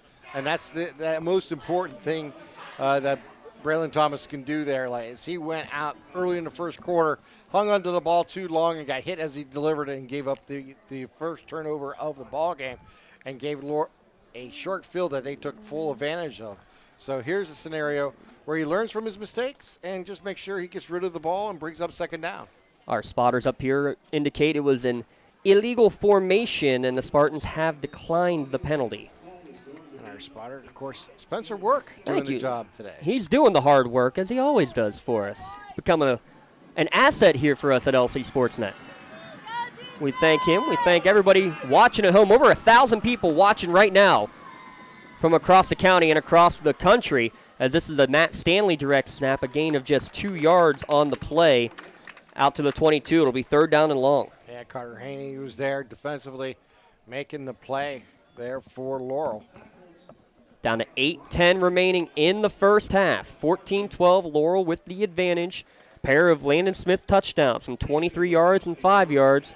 Braylon Thomas for Union, a 36-yard touchdown run, a 33-yard touchdown pass to Mike Gunn. Gunn's 11th total touchdown of the year, by the way. He stands sidecar right of Thomas here on third down at 8. Now he's going to go in motion to the flat on the left. They're going to fake to him. Quarterback draw for Thomas. He's going to try to find some room and not going to find much of it. Maybe a yard, as there is another flag thrown in the area of holding. This will again probably be declined, and it's going to be a 3 and out for the Scotties. Yeah, and that's a perfect scenario for Laurel. They're going to have great field position. Another short field most likely coming after this, but here comes the official with the call here today, and it will be holding against the offense, and it will be declined. I'll bring up fourth down, and this will be a where you need to get a great punt off here by Union. Right now, Union's average starting position is their own 23-yard line.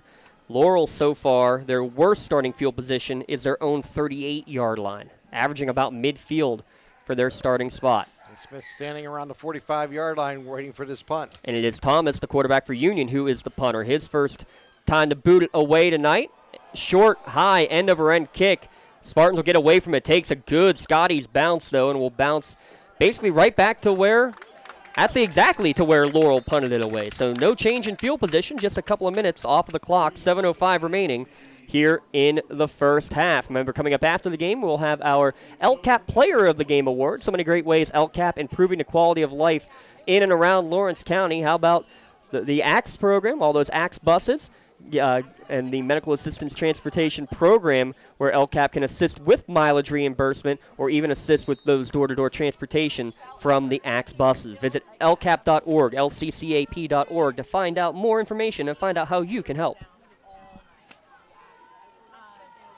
First down and 10, and we got it. I think it's going to be first down and 15. Yeah, I was just going to say we have some movement up front. Maybe a snap infraction there up front. Laurel with a couple of long runs, and because of that, believe it or not, Tim, only 3 first downs for the Spartans, 6 for the Scotties. Yeah, well, again, they scored on that 22-yard touchdown run. They had some big plays getting into the red zone on a short field. So they haven't had the need to drive the ball far. They've had some big plays to get them deep in territory.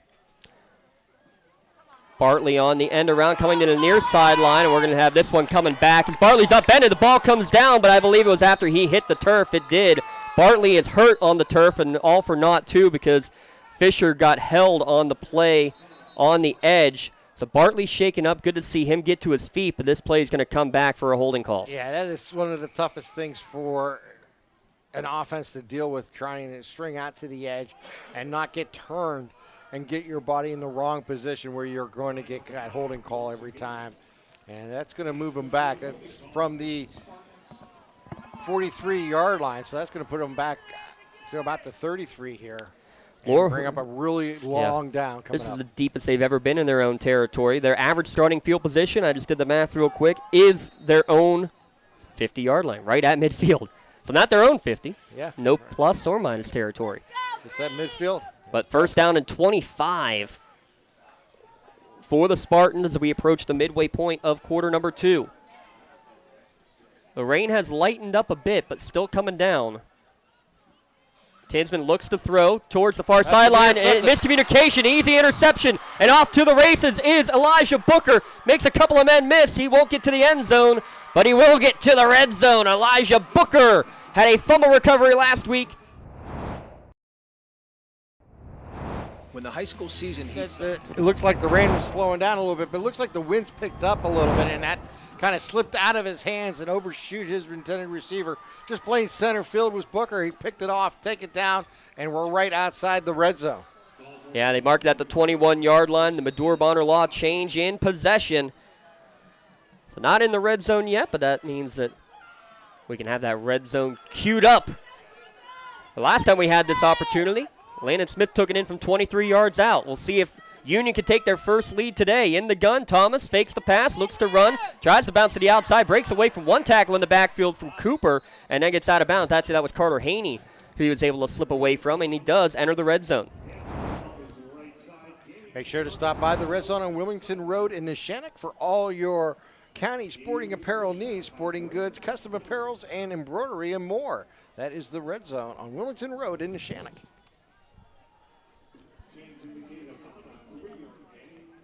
Second down, they gave him a gain of 3. 12 carries, 59 yards for Braylon Thomas now on the evening. He's joined with Mark Stanley. Actually, it's the Stanley brothers in the backfield. Mark blocking for Matt, trying to find a hole inside the 15, down to the 13-yard line goes Matt. Third down and 3 coming up. And DiMuccio was there for the stop there for the Spartans, but this brings up a third down and 3, so perfect scenario here for Union. A lot you can do here because you know you're going to do something on fourth down if you don't get the first down. What you want to do, though, is try to get positive yards and really put pressure on that defense as they continue this march. It'll be interesting if they keep it in the hands of Thomas, or will they use Mike Gunn or the Stanley brothers. How about this? They're going to go under center for the first time tonight. It looks like it's just going to be a little bush push scenario as Mark's going to try to work with the rugby scrum forward towards the first down marker, and needing 3. Looks like he only got 1. Maybe, 1.5. Yeah, that kind of surprised me he did it there. I thought, if anything, they might use Stanley as a running back, and I'm talking about Mark. We've seen him get some big yardage with the opportunities when he's had the ball in his hands. Yeah, he's been more of the blocking back this second half of the year, though, Tim, and I think they tried to use his powerful frame at 6'2", 250 to be not the blocker but the pusher. He's going to be a blocker, double wing to the left with him and Fisher. Matt Stanley in the gun, and Coach Nee's going to use his final Pontius Insurance timeout. This is a big fourth down play, 4th and 2 coming up here, Tim. Yeah, it's really important here. What they want to do here is figure out exactly what, I wouldn't be surprised, if anything, if you try to spread the field. I wouldn't mind even if they went back into that double or the trips, both left and right. We only have the 3 linemen, and just go ahead and put Braylon Thomas under center and just follow the block and see if he can get into a gap, something different, and make them think they're going to throw the ball and run it. But we'll see what they choose to do. Will they go power? Will they go power? Will they go finesse? Will they necessarily just try to keep it in Thomas's hands? How about the double trips potentially? Yeah. We saw that for a bit. Well, haven't seen it since. Yeah, I wouldn't mind seeing that. And then, like I said, even put Thomas underneath center on it and really throw a different look. Spread them out and then use the QB sneak. Exactly. So we'll see exactly what Coach Nee decides to do. That's the most important. They're going to spread them out in a traditional spread offense. Yeah, 2 receivers each way, gun to the left of Thomas. They're going to go fake left, fake right. Up the middle goes Thomas, and he's going to be short of the line to gain by the initial spot. He thinks he's got it, but based on the spot, he's going to be about a half-yard short. Yeah, Aiden Collins there defensively. He stopped him. It looked like he didn't get there, and that is going to be a turnover on downs. So another Medore Bonner Law change in possession with a local firm with deep ties in the community. Visit Medore Bonner Law to find out how they can serve you. Medore Bonner Law, make sure you protect your possessions. So a turnover on downs after starting just outside of the red zone. That's a big one to mark down there, Tim, because they go 4 and out. Huge turnover there for the Spartans defense. How they got the game or clock under 5 minutes here in the first half. And an opportunity with their offense. 4:57 officially on the clock, starting at their own 12-yard line. They're going to fake on the jet sweep, hand off to Smith up the middle. He's going to break a couple of tackles out to the 16-yard line. A nice gain to pick up 3 or 4 yards. Yeah, he doesn't need a big hole. You know, he slides his way through, and he has that power that you don't really expect from a smaller back. He's 5'8", 150-pound senior, and he made a huge play there. Matt Stanley made the tackle on the play. He's been a crucial part of the defense now in the second half of the year. First time playing football since middle school for the senior. Maybe a little miscommunication in the backfield and nothing that Tinsman can do. He's actually just going to slide down to avoid a big hit from Caden Fisher on the play back inside his own 10-yard line. Yeah, Fisher read that perfectly and went right at the quarterback who kind of slid down right as he approached. But that is a nice loss, about 4 yards on the play, maybe 5. And it is going to bring up a 3rd down and long. Huge opportunity here for the Scotties defensively. Trying to get the ball back in good field position. Yeah, 3rd and 14, Tim, I think, is what they're going to officially mark it. Under 4 minutes to play in the first half. Union out of timeouts, by the way, too. Laurel will look to fast. Tinsman on the quick out is going to be through the hands of Davis. Yeah, Booker there defensively for the Scotties. What a nice play again. And they'll bring up 4th down. And this time I would not expect any type of fake play here from Laurel, as they're going to be in punting situation from inside their own end zone. Chase Tinsman completed his first pass to Carter Haney. Since then, 0 for 5 with an interception. He now stands in the middle of the letter N in the Shenango end zone, ready to boot it away, and we're going to get an extra 5 yards, it looks like, are the Spartans, as Fisher was eager to try to block it. But actually, I think Fisher's clapping. This is a snap infraction against Bartley. This is going to push Laurel further back. Yeah, it's really going to be a scenario here now. If you could put pressure on him, you don't have to block it as much as you just want him to make a hurry and get a bad punt off and give your returners an opportunity to maybe either come up on the ball and advance it or just call the fair catch and give yourself excellent field position. Here comes the rush. Yeah, quick end-over-end kick is going to be caught by Thomas at the 36-yard line. Quickly up the field he goes, and he slips down at the 25-yard line. 10-yard return just like that. Union takes over again in plus territory. Yeah, Carton Bartley there for the Spartans making that stop, and they're just outside the red zone again. Really important opportunity here for the Scotties. They have to get in the end zone. We know they don't kick field goals. We know they don't kick extra points. So a short field, they have to take full advantage of that, especially after the last time. Got it inside the red zone and stalled. You're exactly right. Because of that more than anything, because they were right here just a couple of minutes ago and didn't put it in the end zone. 2 receivers each way. Gunn in the slot. He's not going to go back and get a pitch coming to the near sideline. Looked like he thought about throwing for a minute, and maybe he should have, as he's going to get gobbled up at the line of scrimmage for no gain. I think you're right. I think that was designed to look downfield to see if there was something open, and maybe you're right. He probably could have just thrown the ball away, but someone who doesn't normally throw the ball, maybe it's best just to hang on to it, try to get back to the line of scrimmage. Believe it or not, that's the first carry of the game for Mike Gunn. He's got 2 catches, including a touchdown reception, but that's his first carry of the night. Yeah. for the number 2 rusher, the number 1 running back on this Union team. We're under 3 minutes to play in the first half. Scotties are out of timeouts, by the way. Let's see if they go back to the end zone here on second down, as they did on that fourth down touchdown pass to Gunn. Thomas looks to the right, has a man open at the first down, sticks, but it goes through his hands. Maddox Thompson was open.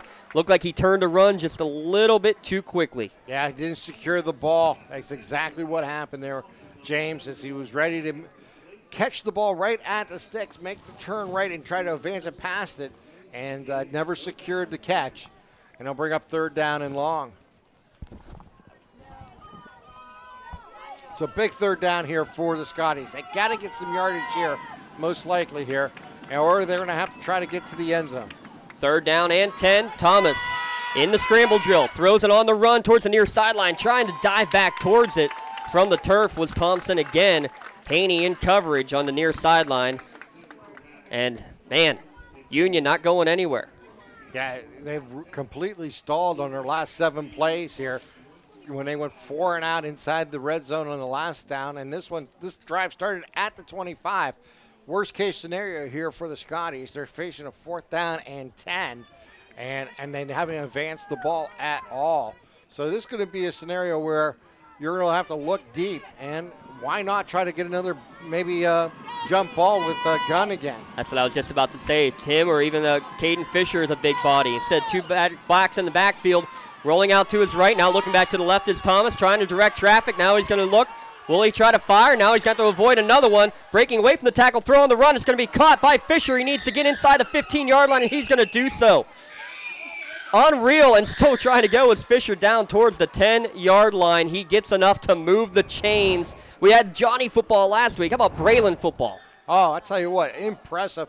Not only just to keep that play alive, keeping behind the line of scrimmage, running, breaking a couple tackles when his shirt was being tugged, and then finding the open receiver in Fisher, and then Fisher catching it outside the 15 and advancing it down to the 11-yard line to secure that first down, and they continue this drive. What a huge play on 4th down for the Scotties. They need to hurry up, though. It's down to 10 seconds on the play clock, and they are out of timeouts here, folks.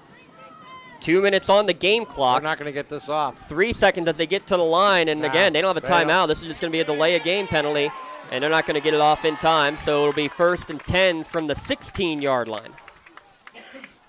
Tough scenario when you don't have those timeouts. You had to use them a couple times early in the first half, and you just used the last one when it was necessary, and now when you needed one late, you didn't have one. Again, not the end of the world. You're still in good field position. You're at the 16. You have a quarterback who can make plays. You have wide receivers who can catch the ball. You want to use him as a runner. Don't be surprised if you see kind of a quarterback draw here on 1st down and 15. Yeah, 2 receivers each way. Looking to the left, throw quickly into the flat, caught by Mark Stanley, but he's not going very far as he's wrapped up immediately by Brady Cooper. Yeah, he gets a few yards there, but it's still going to be 2nd down and long.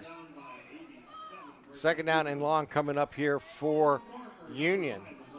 That's it, right at the line of scrimmage, no gain. Yeah. By the way, Scotties are again in the red zone.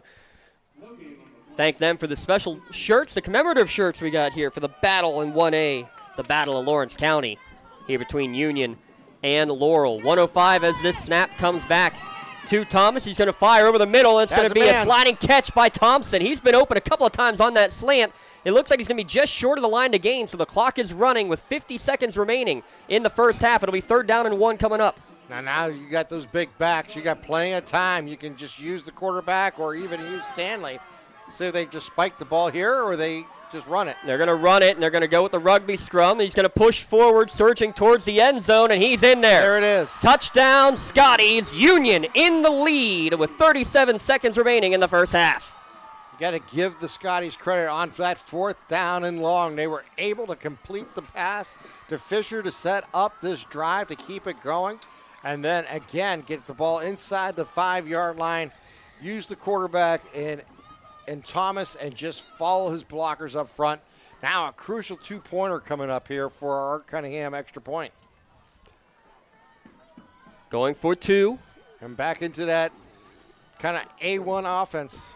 Trips each way, gun is the slot to the left, and they are going to just run it up the middle. Makes one man miss as Thomas cuts back inside, and will he make it to the line? I don't think he did. He was wrapped up beautifully by Cooper and company to keep him out of the end zone. So unsuccessful yet again, Tim, on the conversion tries. It's 18-14. Well, at least they now have more than a 3-point lead, so it takes a touchdown from Laurel to take the lead here. Obviously, with 37 seconds, you just have to really defend that and then get into the second half of tonight's ball game. But what really crucial is you can't continue to leave points on the field. I know they don't have a kicker. I know they go for 2, but you have to convert some of them. To go 0 for 3 from the 2-point line is a tough scenario here for Union. We'll be back after this quick message from the Union Teachers Association. Hey Scottie fans, it's Mrs. Ryan and Miss Felina here on behalf of the Union Area Education Association. And we want to wish all of our Scotties good luck this season. Go Scotties! I know Miss Ryan's watching from home with the family. I'm sure Miss Felina is as well. We'd be shocked if she wasn't. I'd be more shocked if she wasn't out here somewhere in that fog on the far sideline. We thank the Union Area Education Association for their support of Scottie Athletics here at lcsportsnet.com. The 7-play, 25-yard drive, by the way. Your Joseph's Marketplace Drive summary, family-owned and operated since 1950. Thomas with another squib kick is going to be taken by Carter Haney at the 33-yard line, and he'll be upended at about the 43. 10-yard return quickly, and still one timeout remaining here, Tim. Yeah, obviously you can really use the field to your advantage here. You can throw over the middle. You can definitely use Chase Tinsman as a runner if necessary, and you got Landon Smith. But most importantly, what you want to do, in my opinion, is just try to get into that secondary one-on-one and see if you can get Smith available in a sense where he's just running the ball. I wouldn't be afraid to run the ball here on first down just to see if Smith can break one. He's done it so often this year and has been so successful with at it. But they're going to push the ball back after this penalty here. A holding call. 5th penalty called against Laurel in the contest. 3 against Union. Or 3 accepted, I should say, against Union. There's been at least 2 or 3 that have been declined. So 33 seconds, you're starting at your own 33-yard line here, Tim. How aggressive do you want to be? And it is Union who will receive the second half kickoff, too, by the way. Well, what I would most likely do is just hand it off to Smith and see what he can do with the ball. Yeah, he can go the distance for sure. Exactly. Good call, and that's exactly what the Spartans do. He'll get out to about the 40-yard line, so let's see if Laurel will get up to the line of scrimmage quickly and snap it, or if they'll head to the locker rooms. Yeah, Matt Stanley there defensively for Union. Gain of 7. They will snap it quickly. We're down to 15 seconds left. Tinsman to the line. Again, we'll hand it off to Smith. Bounces outside. He's going to have the first down. He's going to get across midfield. And now you got at least a chance, Tim, as they'll call their timeout with 5 seconds left. Now you at least have a chance to throw it into the end zone.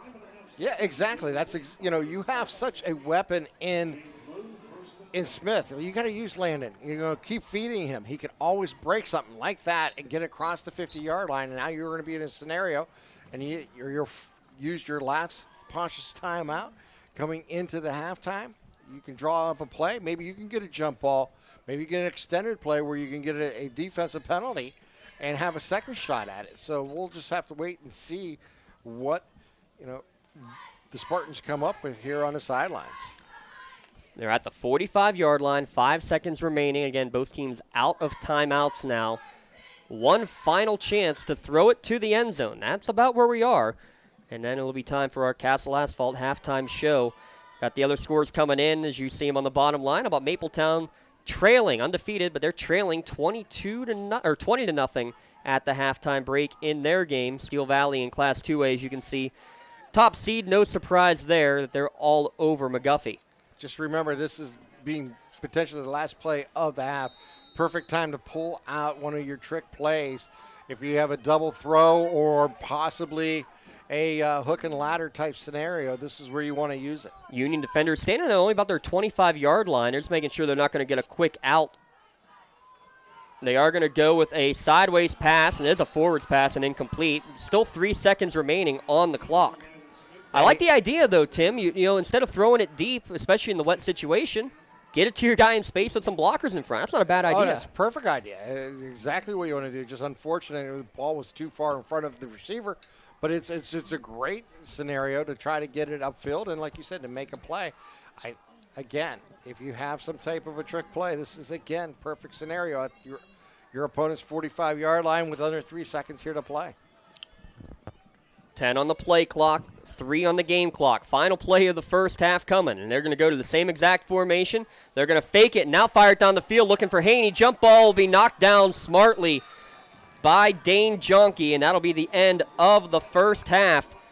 Scotties 18, Spartans 14. The 10 seed leading the 2 seed at the halftime break. Here's your Castle Asphalt halftime show.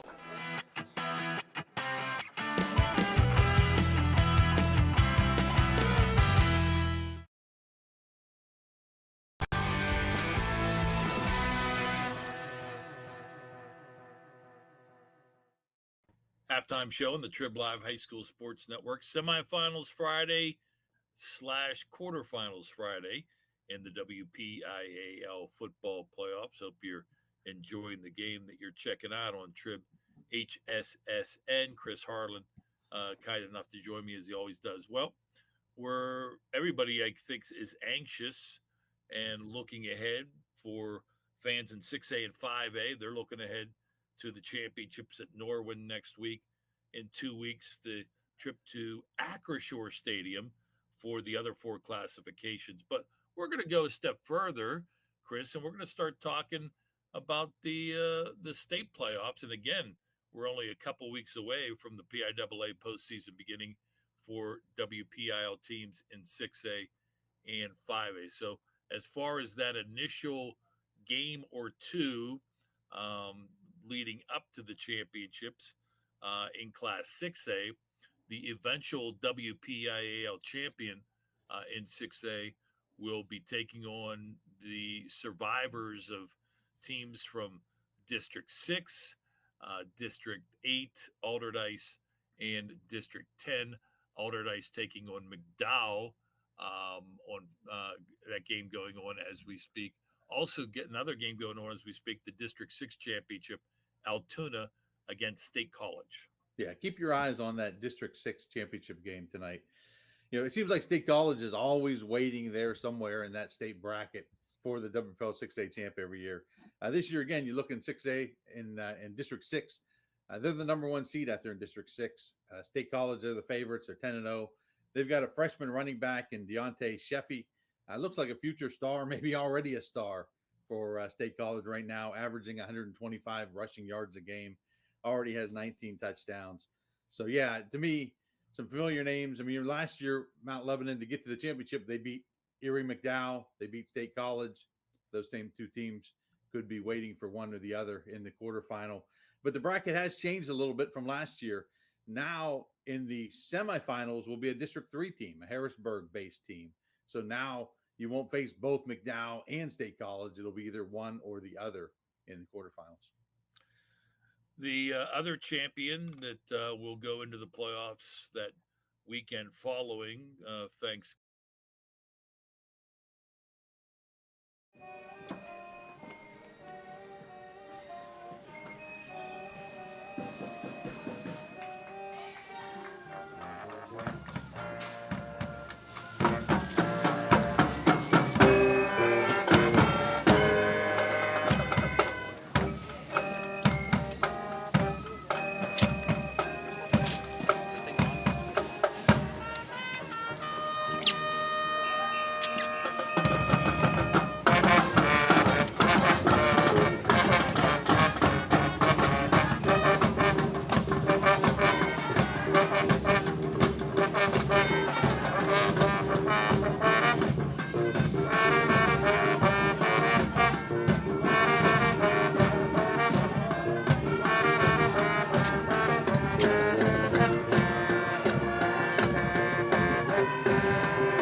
song, Hit Me With Your Best Shot.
Giving is District 5, and this is the easiest one to figure out because already the WPIAL champion knows who they will be going up against, and it's a traditional state power. Yeah, we already know this team, a team familiar to lots of WPIAL schools, Erie Cathedral Prep. They've been there a bunch of years. One difference for this team this year, they've got a new head coach. An assistant took over from Mike Mishler, who was there, longtime coach, won 200 games, I think won 5 state titles. You look at this year's team, this Cathedral Prep team might not be the caliber of some of those great state championship teams they had. They're still pretty good, though. I mean, when you look, they've only got 2 losses this year, both of them to out-of-state teams. So when you look at them, you can't really dismiss that Cathedral Prep new coach, but kind of the same winning mentality they've had in the past. But they'll have a little bit of a layoff here because they didn't have a game, I don't think, last week, won't have one this week, because in that sub-regional they went into no District 6, I think no District 8 teams. So they've got a little bit of a layoff. How does that affect the team? You wonder, getting that break this time of year. Could be good, could get healed up, could be bad. Maybe have a little rust heading into that game. So again, the WPIAL champions in District 6 or in Class 6A and in Class 5A go into the PIAA quarterfinals. Yeah. The rest of the WPIAL champions jump right into the semifinals. So they only need to win one game on December 2nd or December 3rd to reach the PIAA championship. In 4A, the cluster that the WPIAL champion.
Dance line, led by co-captains Alexander Herr and Johnny Salvia, is featured in the Bruno Mars hit song Uptown Funk.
The Wild Cherry Classic, played on funky music, is sure to get your toes tapping.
We'll have to deal with could be a District 11 team, their championship, Bethlehem Catholic, taking on Allentown Central Catholic tomorrow.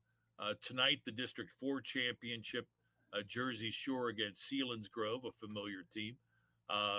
District 6 or 9 represented in a matchup between Du Bois and Juniata, and Meadville taking on University Prep, another City League school still alive coming into this weekend. Yeah, that Meadville, the District 10 champ, to me, it's kind of an interesting team. They're 9-1. They don't throw the ball much at all, but they definitely run the ball. I mean, you look in 10 games, they've passed for less than 800 yards combined in 10 games. They've run the ball for over 3,800 yards. So a 3,000-yard difference between their pass game and their run game. But, I mean, look what they've done this year, at least in District 10. That balance hasn't hurt them much at all. They've got 2 running backs over 1,000 yards, both seniors. So if a WPIAL team runs into them, they know what they're going to get. I mean, they're going to be stacking the box and trying to force that team to run. But so far, you look at what they've done in District 10, few teams have been able to slow them down so far. WPIAL champ in 3A will face one of these teams December 2nd or 3rd. 4 teams still left in the District 10 hunt. Grove City taking on Sharon tonight. Hickory against Slippery Rock tonight. 2 other games tonight. Clearfield from District 9 taking on St. Mary's. That actually is the District 9 championship. And Martinsburg Central going up against Penn Cambria. Yeah, to me, when you look at that District 10 playoff bracket, it was an 8-team bracket that came in 3A, and a lot of upsets last week. When you look, the number 2 seed, the number 3 seed, the number 4 seed all lost in that bracket. So that maybe clears the way for number 1 Grove City to win another district title. They're 7-3. They were the district champs last year.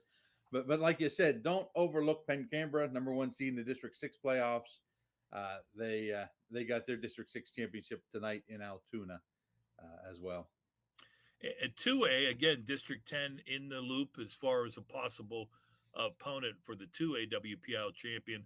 Mercyhurst Prep taking on Sharpsville tomorrow. Also tomorrow, Farrell against Seneca. The other 4 teams, Brookville against Central Clarion, and a battle of the unbeaten, Berlin Brothers Valley against Westinghouse going on tonight at Somerset High School. Of course, Westinghouse, the District 8 City League champion. Yeah, I don't think I'm the only person in Western Pennsylvania, or at least Southwestern Pennsylvania. Now we got to kind of differentiate that because there's some people up north that have different opinions. I don't think I'm the only person in Southwestern Pennsylvania who's kind of hoping to see a WPIAL versus City League state semifinal out there. I think that'd be fun. You know, whoever the eventual WPIAL champion is to run into the Westinghouse Bulldogs down the road. But like you said, the Bulldogs don't have an easy route to get there. That's for sure. You talked about tonight, they're playing District 5, Berlin Brothers Valley. Next week, they could see District 9 favorite Central Clarion, who's 9-1. If they win that game in 2 weeks, they could face the eventual District 10 champion, which could be Farrell, who's always really good. Could be Sharpsville, the top 2 seeds in that bracket. So, yeah, I mean, it's possible that we could see a Westinghouse versus the WPIAL two-way semifinal. City League team hasn't gotten to the state championships in a while, but the Westinghouse definitely has some work to do in the next few weeks. Yeah, that would be awesome. But I totally agree with you that the Bulldogs got to win some big games to get to that semifinal dream matchup. Finally, Class A, WPIAL champion, December 2nd or 3rd, will face either a team from District 9 or District 10. Right now, the District 10 semifinals going on. Eisenhower taking on Cambridge Springs tomorrow. Also tomorrow, Reynolds against Maplewood. District 9 semifinals, Brockway against Red Bank Valley, and Keystone against Port Allegheny. Those 2 games also tomorrow. Yeah, if you look, the kind of the favorites there, the number 1 seed in District 9, Port Allegheny, number 2, Red Bank Valley. District 10, number 1 seed. You mentioned Eisenhower, undefeated. Number 2 seed, Reynolds. So kind of look at those 4. It's kind of a wide open. I mean, the WPIAL know they're going to get somebody from one of those 2 districts. Who it is, they don't know yet. One name to watch, I think, Eisenhower, who's undefeated there in District 10, has a big running back, 6'1", 200-pounder, already has 1,700 yards, 19 touchdowns. Benji Bauer. So it looks like they've got a pretty good ground game, but we'll see. Next 2 weeks, one of those teams will be waiting for the WPIAL when they get to the semifinals. Great stuff. Next week, Chris and I will start looking on the other side, the eastern side of the state, and potential matchups in PIAA championship games. Enjoy the games that you are watching or listening to, and don't forget the WPIAL scoreboard show, 9:30 to midnight afterward, with all the recaps right here on the TribLive High School Sports Network.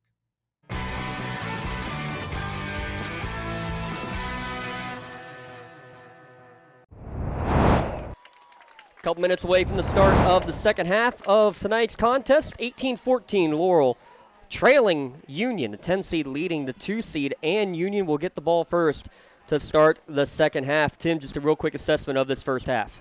It really was a quick start for the Spartans. They took advantage of 2 short fields on the turnovers and were able to get out to a lead, but you got to live.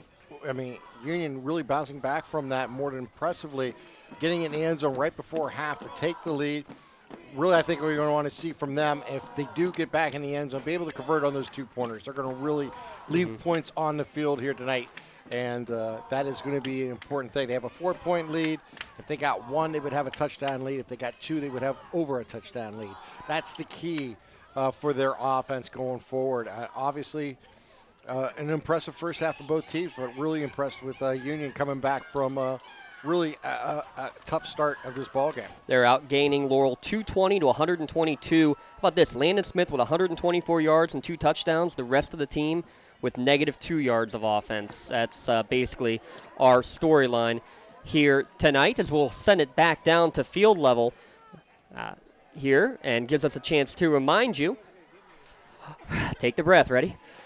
This game and the broadcast rights to this game are the sole and exclusive property of WPIAL and the TribLive High School Sports Network. Any use of this broadcast is intended exclusively for the benefit of the viewing and listening audience. Any use, rebroadcast, or distribution of this broadcast without the express written consent from the WPIAL and Trib Total Media is strictly prohibited. We're about 30 seconds away from kickoff. We will have Laurel's kickoff, but first, a message from the Laurel Teachers Union. Hey. Good to see you. Come on in, let's go. Laurel teachers support all of our athletes on and off the field. All right, okay. We thank them. We thank everybody at Laurel and Union Education Associations for their support of their schools here at lcsportsnet.com. You saw Jason Burks on there. He's a Union graduate, Laurel teacher, and Laurel baseball coach now as well. You have it the other way around. Assistant coach Ryan Miles is a Union teacher and one of the assistants on the Laurel team. You even have Mark Frengel, former Union graduate, Union star, who is the principal at Laurel. So you have lots of cross-county craziness to have to deal with when you have a Lawrence County rivalry. Kick taken at the 15-yard line by Mike Gunn. He's going to get out to about the 35, out to the 37-yard line, and that's where Union will take over 1st and 10 to start this second half. Tim, for Union especially, I think this drive very important. You have your first lead of the game. It came with just 37 seconds remaining in the first half on Thomas's second touchdown run of the game. You need to pick up right away, and you don't necessarily need to score, but I think getting some momentum and getting a couple first drives is crucial here. Yeah, getting off on first down, getting something positive here, even if it's 2-3 yards is important. But really important for them is continuing to move the ball around. That's one thing they've done. It's not just been Thomas. It's been Mike Gunn catching the ball. It's been Fisher. It's been a few others that have been involved here tonight. Thomas will take the first down carry, coming to the near sideline. He'll be tripped up at about the 40. Haney getting him from behind, and flag behind the play will likely push the Scotties back. They had 3 penalties for 20 yards in the first half. Here's another crazy stat. First downs in the first half, Tim, 8 for Union, 4 for Laurel. Yeah, well, Laurel played on a short field for the first quarter and a half of this first half, and they didn't have to go far. Landon actually had a couple big runs. He had the 22-yard touchdown run. He had another run to take him inside the 20, and that has really been a thing. But he has 125 yards almost in the first half, so it was an impressive thing. Now here, backed up, first down and 20. You got to come up with a play here. You don't need all 20 yards. You don't even need 10 here. What you want is something positive. And if it's a bubble screen, if it's one of your slot receivers have been really hot, maybe they'll find Fisher again. They're going to go 2 receivers each way. They're going to go play action. Thomas on 1st and 22. Now he's going to roll out. He's inside his own 10-yard line. He's at his own goal line. He's got to fire this just to get it back to the line of scrimmage to throw it away. Good job to do so. Because, I mean, if that doesn't get to the line, it's intentional grounding from the spot of the throw. Wow, that was dangerous. Yeah, it was. It was a great play on his part, avoiding the defense and getting himself room to throw that ball and having a target of the initial sticks. And he was able to get there. And smart, too. If that's a year ago, you can't throw it away. It's the new rule this year in high school football to allow, like the college and NFL game, to throw it away and if you're outside the pocket. Change. It's a nice change. Oh, yes. It was well overdue. Here they come quickly, so we'll see how they handle this. They're quickly because there's 5 seconds left on the play clock. Thomas, again, play action, 2nd and 22, fires over the middle, caught at the 35-yard line. Matt Stanley is going to make this 3rd and very reasonable. Good job on that slant 3 or 4 times now that they've gotten that pass available. And shaking up after the play, Aiden Collins looks like he may have hurt the hand. Yeah, it looked like he may have stoved a finger or a thumb type scenario. It was Landon Smith making the play there defensively for the Spartans. But that's a huge pickup. You picked up 15, almost 15, about 14 on the play.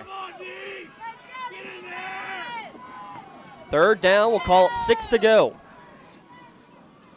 Thomas looking near side on the out sliding attempt, but it's a little low for Maddox Thompson. Coverage there from Laban Barker and Braden Lewis.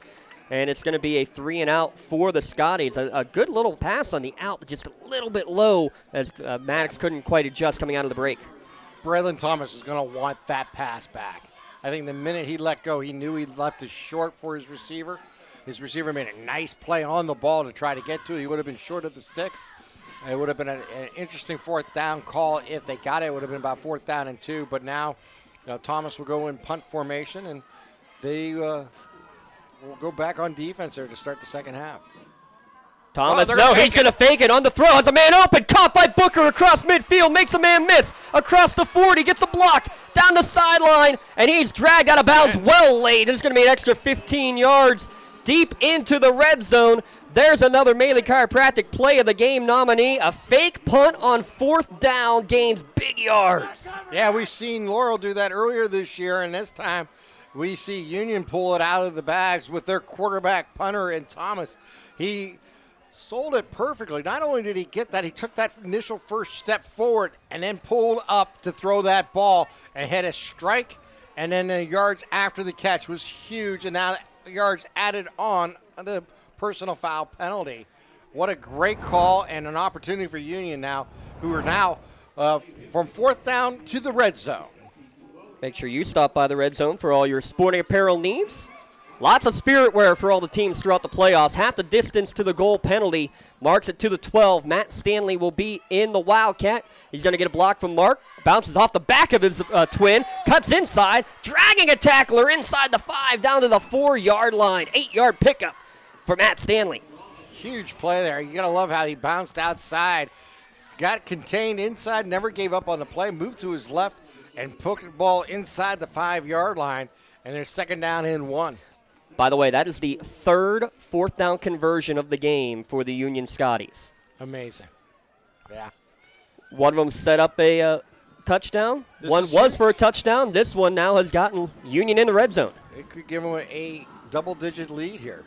If they can get in the end zone. It's again Matt Stanley in the Wildcat. He's going to follow Mark. Bounces out, bounces in, fighting for the pylon, for the end zone, the goal line. He's in there. Matt Stanley from 4 yards out. Union, double-digit advantage. It was the Stanley Express there, one following the other, not giving up until they got into the end zone. And now we got the 10-point lead, 24-14, with 9:42 here to play in the 3rd. A huge 2-pointer coming up here for the Scotties. This is your R. Cunningham extra point. R. Cunningham understands the importance of our pets and the impacts they have on our lives. Their on-site pet crematory ensures that your pets are taken care of and your loved ones and compassion they deserve. Stanley trying to go for a 3rd time. The Stanley Steamer. It's a rugby scrum, and it's going to be close. Where does he go down? The officials will come running in. I don't think he made it. No, I think he was held out again for the 4th time. You got to give it up to the Spartans defense stopping that 2-point conversion. But a 10-point lead here in the 3rd quarter. What a run of scoring here for Union. Not only did they get the score right before half, they get the score coming out of the 2nd half kickoff, and a huge 4th down fake punt. It was successful. It took the ball from the 42-yard line all the way down inside the red zone. 3 straight scores for the Scotties. We'll be back in a moment. It's the WPIAL Quarterfinals at lcsportsnet.com. At our Cunningham Funeral Home and Crematory, we are a proud 6th-generation family-owned and operated funeral home located centrally in the Newcastle and Neshannock communities. Our large facility and experienced staff allows us to accommodate any family with personalized services. To learn more about our services and pre-planning, visit our website at www.cunninghamfh.com or follow us on Facebook. Allow our family to help your family. 6 plays, 62 yards, 2:18 off the clock. Capped off a 4-yard Matt Stanley Wildcat run after the drive was extended from the fake punt for 33 yards. 10-point advantage for Union, and a return for Lucas Davis to the far sideline. So perfect start for Union to start the 2nd half. Laurel, though, they've done it before, Tim. They've come from behind in 3 of their biggest wins of the season in conference play, including a double-digit deficit to the Scotties at Sox Russos. Yeah, exactly. And they're going to use Landon Smith. Obviously, we know that. But really the key, I think, for Laurel coming forward is Chase Tisman. He has to become a factor in this game.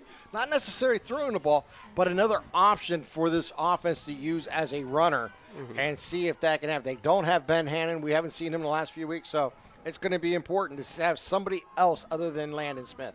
It will be Smith getting his 15th carry, and he's going to get a nice big hole across midfield, and it looks like he'll have enough to move the chains. 14 carries for 124 yards in the first half.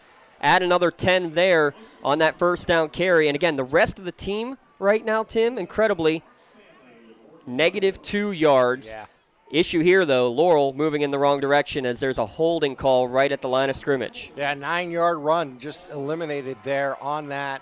And that will move it back to 1st down and 20 coming up here for Laurel. But, again, you got to continue to feed Landon Smith. I mean, he's your offense. He's the guy that they have to stop.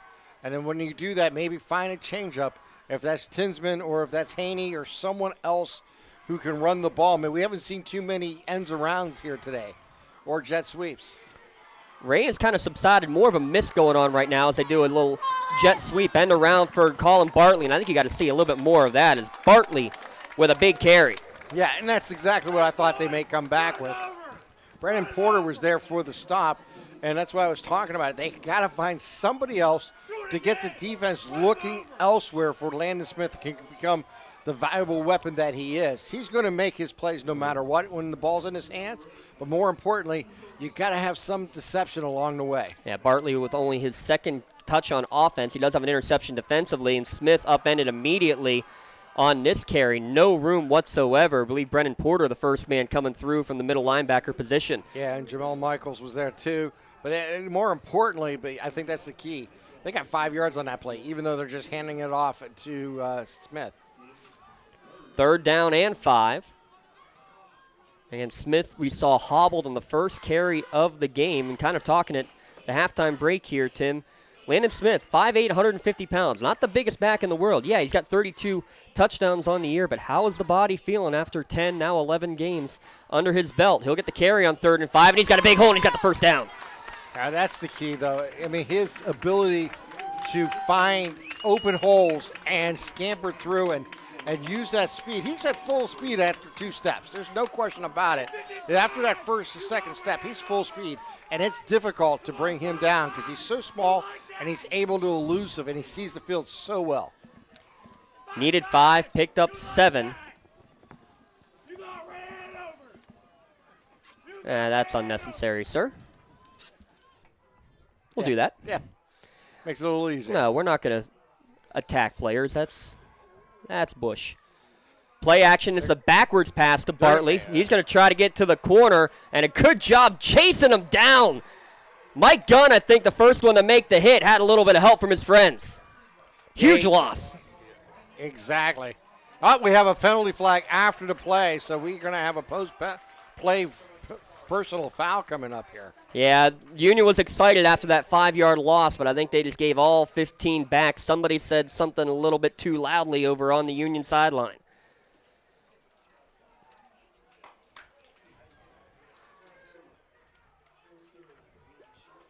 Now, depending on what it was, too, this could just be a sideline warning as well if something was said by a coach or a coach bumped someone on the sideline. Yeah, Coach Nee wants an explanation of what the call was. He's not too pleased. No, he's with his defense there, officials are looking into the pocketbook, which tells me this is an unsportsmanlike that has to be marked down. Remember, 2 unsportsmanlikes equals a disqualification, and there it is. That 15-yard, it'll give a first down, won't it? Exactly. Keeps the drive going where you have momentum going your way, and that's what these type of penalties can do to a team. They really could change a drive and change momentum. You get a 10-point lead, you don't want to give away easy points. Yeah, you had all the momentum, too, after that 5-yard loss. Chains move. That's only the second first down of this drive. Only the 6th of the game, though, for Laurel. If you're Union, you can't be giving Laurel extra opportunities, especially when they've struggled at times here tonight, moving the football. 2 receivers each way. Smith from the slot, fake to him, and they will keep it with the quarterback, Tinsman, and he is a strong runner, Tim. He's got 250 yards on the ground, 7 rushing touchdowns, and a good 5-yard pickup there. It's just another option. Well, that's exactly what we were talking about earlier in this drive, and that's going to be important for Tinsman to be effective. They can't rely strictly on Smith. They got to feed him, but they have to have other options, and we've seen that with Bartley and now with Tinsman on this drive. 6:25 remaining in quarter number 3. Place in the semifinals on the line. Whistle before the snap, and Coach Nee and Union call a Pontius Insurance timeout. Let's take a quick one here as well. We'll be back in a moment. You're watching the WPIAL playoffs here at lcsportsnet.com and on the TribLive High School Sports Network.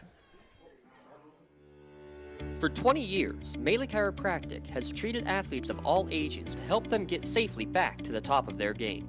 Maley Chiropractic has 3 full-time doctors in their office, and all 3 are former area athletes who have had to battle injuries throughout their careers. They want to help you get safely back on your feet. But more importantly, help stop the injuries before they happen. Prehab before you rehab. Attention all high school student athletes. During your sports season, a $25 visit to the Maley Chiropractic office includes an adjustment and/or all therapies necessary. From the athletes of tomorrow to the weekend warriors and everything in between. Let Maley Chiropractic keep you in the game. Today's broadcast also brought to you in part by the Union Volunteer Fire Department. They wish good luck to all Scotties athletics this season, and they say please check them out on Facebook to find out what events they have coming up. Thanks to them. Thanks to all of our sponsors at lcsportsnet.com, and thanks to Laurel and Union for giving us another great contest as Landon Smith doing what Landon Smith does. Another big carry to move the chains, another gain of 10. Yeah, huge play there for Smith. Just following his blockers and getting that big run and moving the chains. That's the most important thing. We've got 6 minutes left here in the quarter. Huge drive here for the Spartans. Quick snap, and they'll pitch it near side to Smith. They called 2 plays in that last huddle. Smith is going to get knocked out of bounds at about the 19-yard line. And again, into the red zone go the Laurel Spartans. Mark it right at the 20, so another 5-yard pickup on first down. 18 carries for $147.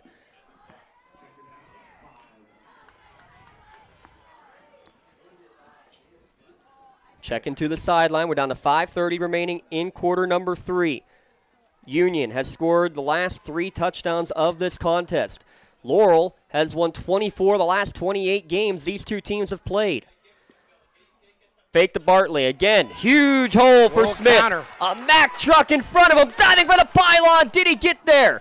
Yes, he did. He stayed in bounds. He hit the pylon for the 20-yard touchdown run, his 3rd rushing score of the night. Landon Smith does it again. Landon Smith from the red zone. Make sure you check out the red zone on Wilmington Road in Neshannock. Voted the best in Lawrence County for uniform supply and silk screenings. Currently hiring. That is the red zone on Wilmington Road in Neshannock. Laurel with as many first downs on that drive, Tim, as they had in the entire first half. The huge one was on the penalty, kept it alive. Yeah, the penalty certainly helped. 7 plays on the drive for 59 yards and the touchdown. All those plays, running plays, lead down to 3. Don't go anywhere, folks. Back in a moment here on the Lawrence County SportsNet. Looking for quality concrete services? Contact the experienced professionals at Doran Concrete. Our company is family, locally owned and operated, and has been serving the community for over 30 years. Get residential or commercial concrete services for any size job. Our skilled professionals offer prompt and reliable services at an affordable price. We believe in the principles of honesty, integrity, and reliability. Get in touch with us for exceptional concrete services at prices that you can afford. Contractors, the Department of Healthy Homes needs you. From small to large residential projects, you can help families live safer and healthier with the quality work you do. It's rewarding in more ways than one. Call LCAP's Department of Healthy Homes today. 7 plays, 59 yards, 4.5 minutes off the clock. Landon Smith's 3rd touchdown from 20 yards out. And that is your Joseph's Marketplace drive summary. Joseph's Marketplace, Newcastle family. Favorite family-owned hometown grocery store and coffee shop. That's a great response, Tim. Huge response from the Spartans. They really took advantage of the 15-yard penalty that really set that up, and they fed their leader in Landon Smith, who's really made the plays for them. Matt Stanley on the return. He's got a big room. He's across the 40. He's almost to midfield. What a day Matt Stanley has had. I'll tell you what, we've given out many shirts to Matt Stanley, the white shirt for the Play of the Game on the basketball court or Player of the Game award. He's got to be in the nomination for that tonight with his play tonight. There's no question. He's done a great job here tonight, keeping it alive, and that's exactly the type of return they needed. They kind of did a short kick, trying to keep everybody on one side of the field. He was able to pivot back to the middle and take it across the 45-yard line, and you got to love that for the Scotties. They need a short field. I'll tell you what, Coach was probably saying, no, the ball's going out of bounds. Don't catch it. Oh, okay. Instead of the 35, we got it at the 47. We'll take it. Braylon Thomas, this play strung out big time by the Laurel defense, going nowhere on the play. It was there. All worked in again. Braylon Thomas, 2 carries in the second half for negative yardage. It was in the air how the Scotties got their yards on their first touchdown of the second half, Tim. On the ground, Braylon's been strung out here so far in the second half. Yeah, it's going to be important for them to get to the edges and be able to turn upfield. But right now, they just need positive yards here on second down. They've been doing it through the air, so might as well go back and see if you can find one of your slot guys. It's been really very successful for them. 2 receivers each way, and they're going to go on the out to the far sideline. Catch made About 5 yards short of the line to gain, and fighting forward. I think he's got it.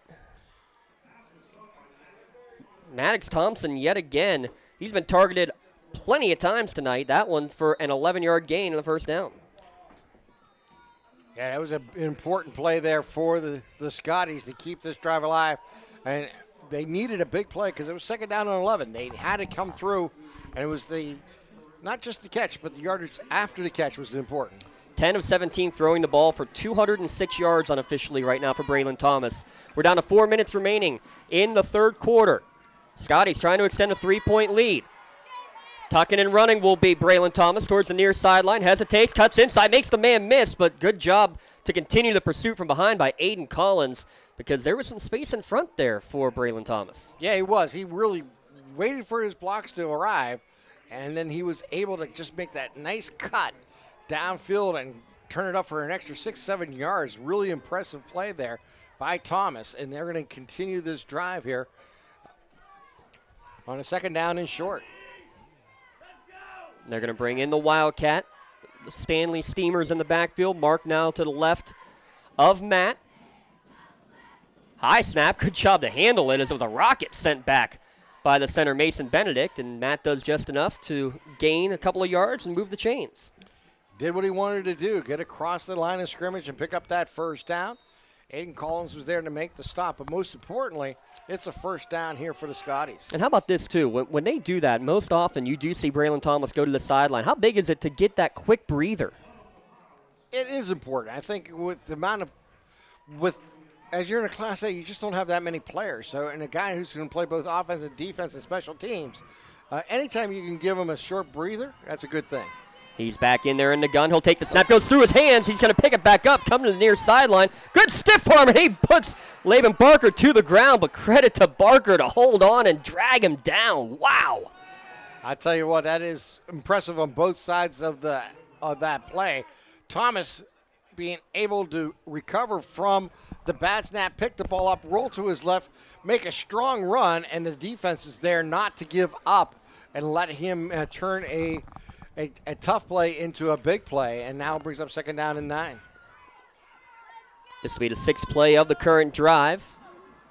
And they'll go back to Stanley's on 2nd and 9. Matt running all the way, trying to bounce to the outside. Good job to cut up field inside the 25, down to the 23-yard line. Great vision from the senior.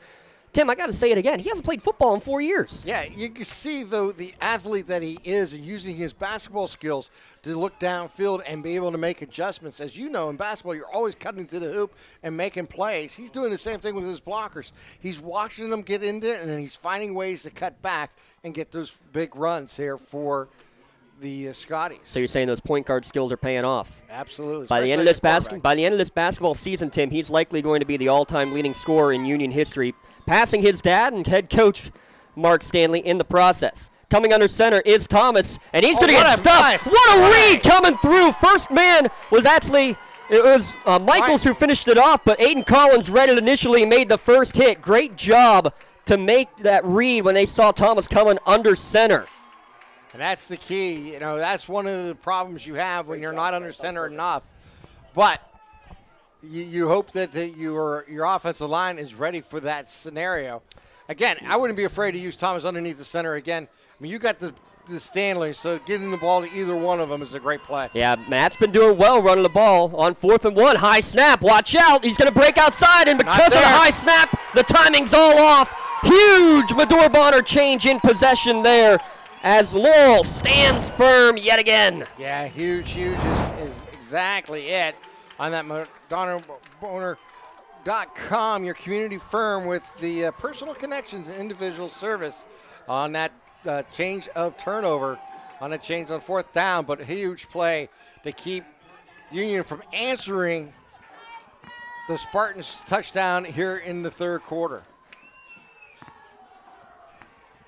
And now all momentum for sure on the Spartan side as they're going to bring it to Bartley, trying to get to the near sideline, and he will step out of bounds after about a 5-yard pickup on first down. The clock will stop with just 33 seconds remaining in the first half. Grayson Blakely helped usher him to the sideline. You can see the conscious effort here by Coach Cooper to get others involved, to really open up the field when they do give it to for Landon and give him the opportunity to make plays. It's a gain of 6, Bartley's third carry of the second half. He only had 1 touch of the football on the offense in the first half. He's coming in motion again. They'll fake to him. Big avenue on the right side, and there goes Landon Smith. His 20th carry of the game will go for double digits and a first down. Yeah, see what you do is you bring the guy in motion that just had the ball earlier, and that opens up the field to give the ball back to Landon Smith, and he goes right up the middle for the big run. Quickly to the line, just 20 seconds remaining, so Laurel does not have to snap this football if they do not want to. I don't think they are. I think they're going to let this third quarter slide away. Union has the advantage, but all momentum with the Spartans. That'll be the end of quarter number 3. 24-21, Union leads number 2 seeded Laurel. Back in a moment. You're watching WPIAL football, the playoffs on lcsportsnet.com. When the high school season heats up, make sure you have the best gear to support your school. Head to the Red Zone on Wilmington Road in Neshannock for all your county sporting apparel needs. From sporting goods to custom apparel to embroidery and more, the Red Zone has it all. Quality gear for all 8 schools in the County of Champions. Stop by and enter the Red Zone or visit them online at theredzonesports.com. Score big at the Red Zone. Hey. Let's go. Yeah! Laurel teachers support all of our athletes on and off the field. All right, okay. Hey, Scottie fans, it's Mrs. Ryan And Miss Felina here on behalf of the Union Area Education Association. and we want to wish all of our Scotties good luck this season. Go, Go Scotties! 12 minutes on the clock. 24-21, Union with the lead, but Laurel with the momentum. Landon Smith just got his 3rd rushing touchdown and a big stop on 4th down defensively. All momentum with the Spartans. More first downs in the 3rd quarter than they had the entire first half, Tim Continenza. Yeah, there's no question about it, but watch Chase Tinsman here in the 4th quarter. He has to be a factor in this game more than just handing the ball off to his receivers and to his running back. They will hand it off as Smith tries to get to the near sideline, and hit is well read. Broken up initially by number 55, I believe it was, Antonio Perez, but the tackle made by, guess who? Matt Stanley. Loss of 4 on the play. Smith, 21 carries, 178 yards unofficially. Tim, after the 2nd down snap, I'm going to give you a very interesting statistic for Laurel in these come-from-behind scenarios on the season. Smith will get another carry up the middle. Not much running room, but he does get back to the original line of scrimmage. 3rd down and 10 coming up after the tackle made. And I'll bring up, as you mentioned, it's coming up on 3rd down here. It's going to be an interesting thing. They've been keeping the ball on the ground here in the second half, and that's going to be important. But how do you do it here on 3rd down and 10? Do you go back to your horse in Smith, or do you try to get someone else involved, either in Tisman, maybe Bartley, or maybe you can find one of your other guys on the end around? 2 receivers each way. Will Laurel go to the air? Yes, they will. To the out, and it's going to be knocked down. Great ups from the big guy. Caden Fisher read it the whole way. Yeah, 6'4", 200-pound senior, not using his entire frame, getting his hands up and leaping to bring that 4th down play coming up here for the Laurel Spartans. And right now, it's going to be interesting to see. Watch the fake the other way now, right? And while you're at that, when you're between the 40s, it's really a great possibility. And now that you're in the 4th quarter, it's something you really got to keep an eye on. So, you almost have to have a spy just for that. Yeah, you got to keep your eye on it. And Tinsman, and it's almost blocked as Mark Stanley came rushing in. Pound to the near sideline, takes a Union bounce all the way back to the 33-yard line. 10:40 remaining, Union with the 3-point lead. Here's the interesting stat, Tim. Laurel with come-from-behind conference wins against Union, Southside, and Rochester. In those 3 games, number of passes thrown in the second half by Laurel. Union? 0. Southside? 0. Rochester? 2. Wow. 1 thrown on that last 3rd down here in this game. That's the only pass of the second half so far for the Spartans. It'll be a fun one to keep your eye on throughout the rest of this contest. But right now it is Union with possession with 10:40 remaining. Right. huge possession here for Union, and I'll explain more after this snap. Thomas, design run the entire way, looking for some room, bounces back to the near sideline. They lost containment, and that's what can happen. He's going to get out of bounds at midfield. Big gain of about 18, 19, 20 yards. Yeah, more importantly there is you got the first down, you keep it on, and Thomas is going to head to the sideline here and take a breather. I think he kind of twisted his ankle a little bit, so they're going to give him a break and let Matt Stanley run the offense here. But I was going to say is you want to take time off the clock and you want to continue to get first downs, but most importantly, you want points on the scoreboard leading by only 3. The 20th carry of the night for Braylon Thomas goes for 20 yards. That's his longest carry of the evening. Or check that. He did have a 36-yard scamper. Stanley with the snap this time. What a big hit from the linebacker position. Aiden Collins, he is a workhorse on the defense. Man, is he fun to watch. And this is a scenario where if you're Union and you don't have Thomas out there, how do you handle this? Because everyone knows that Stanley's going to run the ball or hand it off to his brother type scenario. Do you find a way to get the ball in someone else's hands when he's the quarterback? How do you do that? Do you do an end around with Booker? Do you use Jonky? Do you let him try to throw the ball?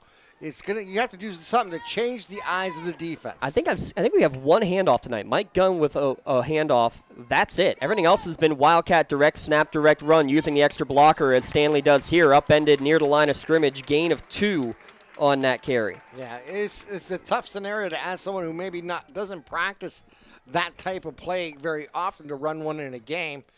But you need to kind of change the eye level of a defense. It's kind of like a pitcher using a changeup or using a curveball or using a high riser. You want to change the eye level. You want to do the same thing here. You want to get the focus off of the Wildcat quarterback who's running the ball 100% of the time to possibly drawing them in and maybe getting the tight end or a fullback out into the flats where he's wide open and he can extend the play.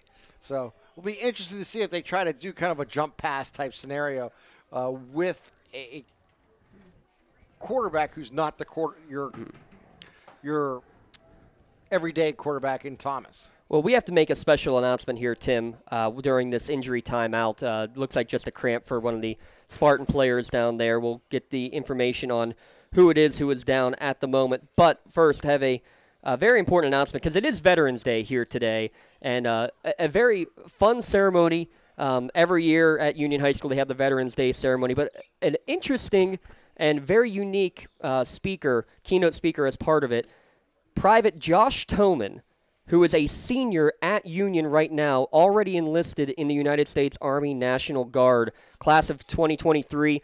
He is also a member of the marching band and the football team, does just about everything possible. He actually filmed for us in one of the playoff games last year and for many games throughout the year. He literally does everything, but to have a student who has already gone through some basic training 2-3 months away during his summer months, back now in the classroom, getting everything done, and we'll be going again to Fort Sill, Oklahoma, for more training coming up over the holiday break and then again over the summer before heading off full-time into the Army National Guard. Just that was a really cool ceremony to see today, to see someone still in high school already getting his stuff done with the armed services. So Aiden Collins getting helped off the field here for the Spartans. And yeah, it looked like they were stretching out a cramp, but he's going to get some help from his fellow senior Colin Bartley, and now one of the coaches will help him the rest of the way. But hats off to him, and hats off to all of the servicemen and women. What a story. What a fantastic story here on Veterans Day. Congratulations to him and his chosen career. Toman watches his team with a 3-point lead. He's at the sideline. They're going to pitch it back to Gunn, and he's going to look to throw down the field to double coverage. Thompson trying to come back to the ball, and it's going to be able to at least knock it away from Smith as Gunn a little bit underthrown, maybe ill-advised as it was double coverage from Smith and Lewis. Yeah, he kind of wound up to throw the ball. We've seen him on the baseball field throwing some nice throws, but that one he kind of got in the air and up high. You got to give a lot of credit there to Maddox Thompson as he cut back inside to get to the ball and almost got there, and then played kind of like you said, defense to knock the ball away from Landon Smith. And how about this Maddox Thompson? By the way, he played a lot on the line last year out of necessity as a freshman, now to his natural position at wide receiver. 4th and 11, snap back. It's a high one, and barely getting it off. It's going to be a low-line drive punt, but it's going to take a great Union bounce. This is going to go inside the 10-yard line and trying to slide, but he slid it into the end zone. It's when it's down, though, as soon as it is touched. That is a good official call from the officials. College or pro, that's another story. Yeah, exactly. In high school is where the ball's at is what matters the most. If it crosses the goal line, it comes out to the 20. You can't advance it. Here they actually got the ball. He went in a sliding position and secured it around the 3-yard line. So it's a perfect scenario here for Union. They got a great special teams play, and now their defense has a chance to make some plays here and try to pin the Spartans deep in their own territory, leading by 3. Still over 9 minutes here to play in the fourth quarter. They will mark it at the 3, so a long way to go with 9:04 remaining. 97 yards away from the end zone are the Spartans. They're going to go under center with Tinsman. They'll bring Bartley in motion. Try to get the defense to jump. Nothing doing. Quarterback sneak and an effective one out to about the 7 or 8 yard line. Actually all the way to the 9. 6 yards on the sneak. Yeah, it's just a perfect play. You just do it simple. Get the ball into your quarterback's hand and let him follow his blockers upfield. Get across the 5-yard line and more. We thank the over 1,000 people watching on our website and many, many more watching on the TribLive High School Sports Network. First ever playoff football game between a pair of Lawrence County schools, and it's been a dandy just like we anticipated it would be. Laurel trailing by 3, but they're going to get another big run from Smith on a first down, and he's going to almost break away from Stanley. Good job by number 4 to hang on to it. Yeah, if you're Laurel, this is exactly what you want to do. You just want to feed your player who's been your offensive key all season long in Landon Smith, a 5'8", 150-pound senior running back. Anytime he has the ball in his hands, he is a threat to go a long way. We've seen him there. He's very elusive, and he was able to get out to the left side and get those extra yards, pick up that first down. And now we have an injury here, and a cramp looks like for a Union player. Yeah, with all the rain out there, a lot of people might say, how are you cramping in this scenario? It's not, 90 degrees outside, but the temperature has dropped, and you don't feel dehydration as much when you are drenched in water. Exactly. 23 carries, 194 yards as heading to the sideline. Antonio Perez will go and get some more Penn Ohio bottled water. Make sure you give them a call. Stay refreshed by enjoying hot or cold water at the click of a button. Give them a call for your 3 or 5 gallon water cooler systems, or get cases of 16.9 ounce bottles delivered straight to your home or work. Spencer Works got the Penn Ohio bottle. He knows what to do. Coming out of the injury timeout, we have 8:12 remaining in the fourth quarter. Winner will take on Rochester or Fort Cherry. The Rams, the 14 seed, with a huge lead in that game. Tinsman on the keeper, not much room, maybe back to the line of scrimmage, and that's it. The last time these two teams meet, Tinsman had a big second half running the ball. Seems like the Scotties have learned some of the things that happened in that first game and has really prevented him from being an effective runner. But Landon Smith continues to be the horse here for the Spartans. Down to 7.5 minutes. Cooper, the H-back, will go from left to right. He's the lead blocker for Smith, who's now over 200 yards after that carry, out to the 27-yard line. It'll be 3rd down and 4 coming up. Our out-of-town scoreboard has been brought to you by the Crane Room. Go ahead and reserve a seat after the game or place an order for takeout, curbside pickup, dinner, homemade desserts, and even a crawler to go. Place your order at 724-656-1553.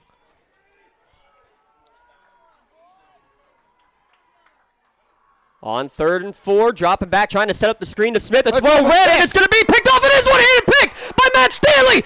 He's making a house call. Oh, my goodness. What a play there by Matt Stanley. Not only did he read it perfectly and defended it, he tipped it up and tipped it to himself, caught it with one hand, and rambled into the end zone for that touchdown. And all of a sudden, we got a 9-point lead here for Union and an opportunity to extend it. They're still looking for their first 2-pointer. Wow. We'll give that, I'll say, a 12-yard interception return for a touchdown. That sounds about right. Cody gives a thumbs up. We'll go with that. Matt Stanley, his second touchdown, one offensively, and now this one on the pick six. Wow. Now they're going to go 4 receivers left, 3 receivers right, your double trips formation. On the conversion, they're going to go with the pump fake left. Thomas now trying to scramble around. Can they get their first conversion of the game? He's running all over the place. A great tackle made in pursuit on the conversion. Coming back, number 51 making the tackle is Ryan DiMuccio. Yeah, DiMuccio had it covered there, rolling to his left, just following Thomas the whole way, catching him around the 18-yard line to prevent that two-pointer. That is the 5th two-pointer missed here tonight for Union. They have the 9-point lead. The most important thing of that, it's over a touchdown lead. 30-21, back in a minute. 6:53 remaining here on LCSportsNet.com. Joseph's Marketplace is Newcastle's favorite family-owned hometown grocery store and coffee shop. Fresh meats and produce, full-line deli, homemade foods, and much more. Joseph's Marketplace has hot foods prepared every day. They also have Newcastle favorites like grape leaves, hummus, and wedding soup available daily. Follow Joseph's Marketplace on Facebook and Instagram for daily updates or stop in to see what's cooking each day. Come hang out at the brand new cafe and bakery, full of great coffee, drinks, sandwiches, snacks, sweets, and free Wi-Fi. In a rush? Go to josephsnc.com and place your cafe order online. Joseph's Marketplace, family owned and operated. 12-yard interception return for a touchdown. We'll get that official number here in a minute as the kickoff with just under 7 minutes to play. Another squibber taken about the 30-yard line, ushered out of bounds at about the 40 as we have another Washington score. That game with just 3 minutes to go. Neshannock's lead cut down to single digits. But that pick six, Tim, I cannot believe. First that he gets the hand on. He reads it perfectly. He sees the screen as we watch the replay, bats it to himself, and catches it at about the 14-yard line. We'll say a 14-yard, Cody, officially, for that pick six. Incredible play. Yeah, what a job. You can't do much better than that. Just individually never giving up on the play and seeing the ball and always bringing it into your arms. At the 39-yard line is where Laurel will begin this possession. Carry number 25 of the night for Landon Smith will go for minimal yardage, a gain of about 3 or 4. You still got all 3 timeouts, 6.5 minutes to play, Tim, so you don't need to worry too much about speeding up to the line. You got to give the ball to Smith. I mean, you got to find a way to get the ball in his hands because anytime he has the ball, he's a threat to go the distance. He's done such a phenomenal job tonight, over 200 yards rushing. It's just a matter of getting the ball to him. If you maybe get a swing pass out to him, maybe you get him out into flats, something different, and get him full speed ahead. But either way, he's going to be the key to this Spartans team. Play action, throw to the far sideline. Good job coming back to the ball by Davis to make the catch, his first of the night. And after 9 straight incompletions on the night, finally, Tinsman gets one to connect. Yeah, Lucas Davis, a 6'1", 185-pound senior coming through there for the Spartans with that big play and big yardage after the catch. 15 yards. We're now midway through this fourth quarter. Handoff for Smith, and again, no room up the middle. He's got 200 yards, but you got to say, Union's defense has really done well against this running attack today. Jamel Mitchell making what feels like his 30th tackle. Yeah, Mitchell has been everywhere here tonight for Union, and so much necessary for them to really try to contain this offense. We'll see exactly what they do. Obviously, you got to look at Smith every time he lines up in that I formation type scenario. Anytime he's on the field with Tinsman in the backfield, you got to think Landon Smith. Whistle, and I think Union just called a Pontius Insurance timeout. With 5:15 remaining, we're going to take a quick one here as well, I think. We're going to pay another bill. Be back in a moment here on LCSportsNet.com. I think the key to any attorney-client relationship is trust. My father told me a long time ago, the definition of personal integrity, it's really simple. Do what you say you're going to do.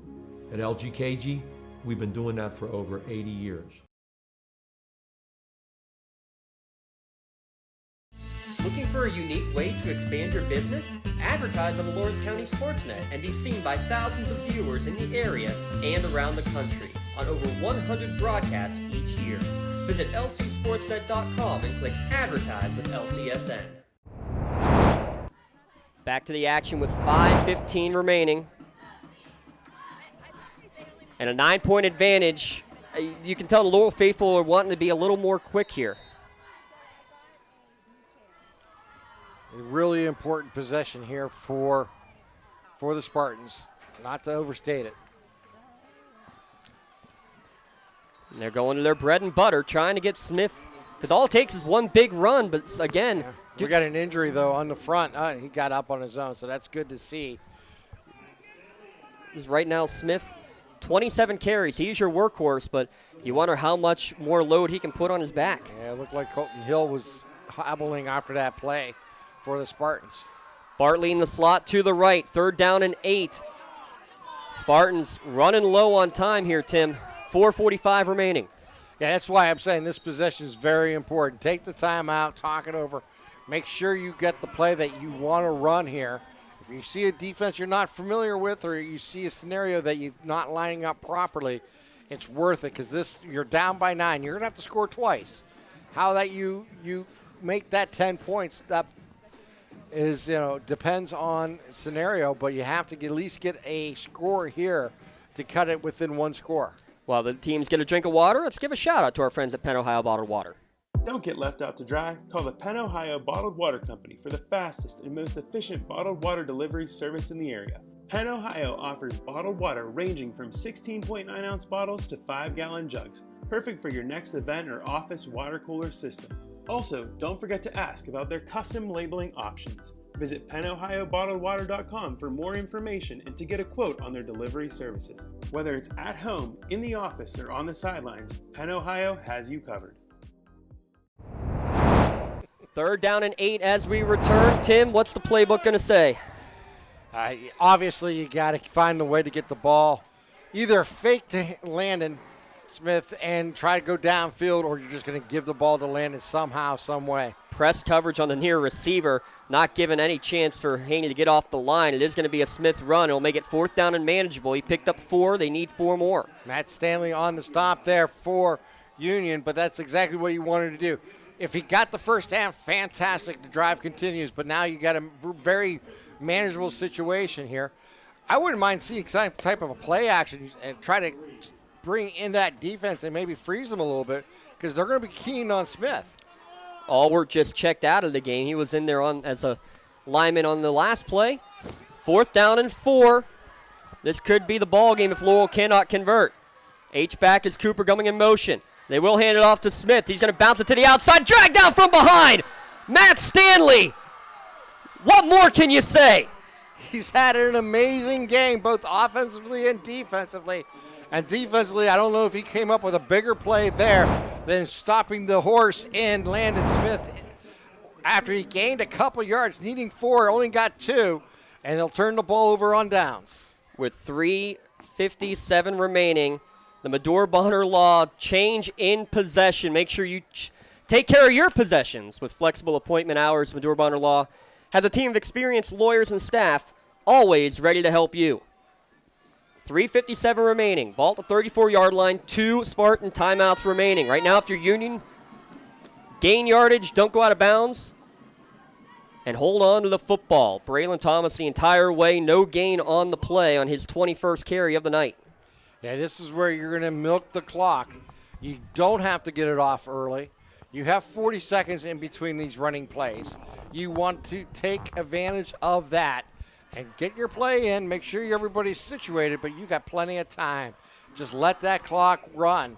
As you have the lead, you just want to try to get 1 or 2 first downs, and you can milk this game away. That Neshannock game down to 1:15 remaining. Lances with a 3-point lead over at Bob Ledgey Stadium. It's a 9-point lead for the Scotties, trying to avenge a loss in overtime to Laurel earlier this year. Stanley with the carry. Good job to cut upfield. Avoids the boundary at all costs. He'll gain 2 and a timeout taken with 3:08 remaining here in the 4th quarter.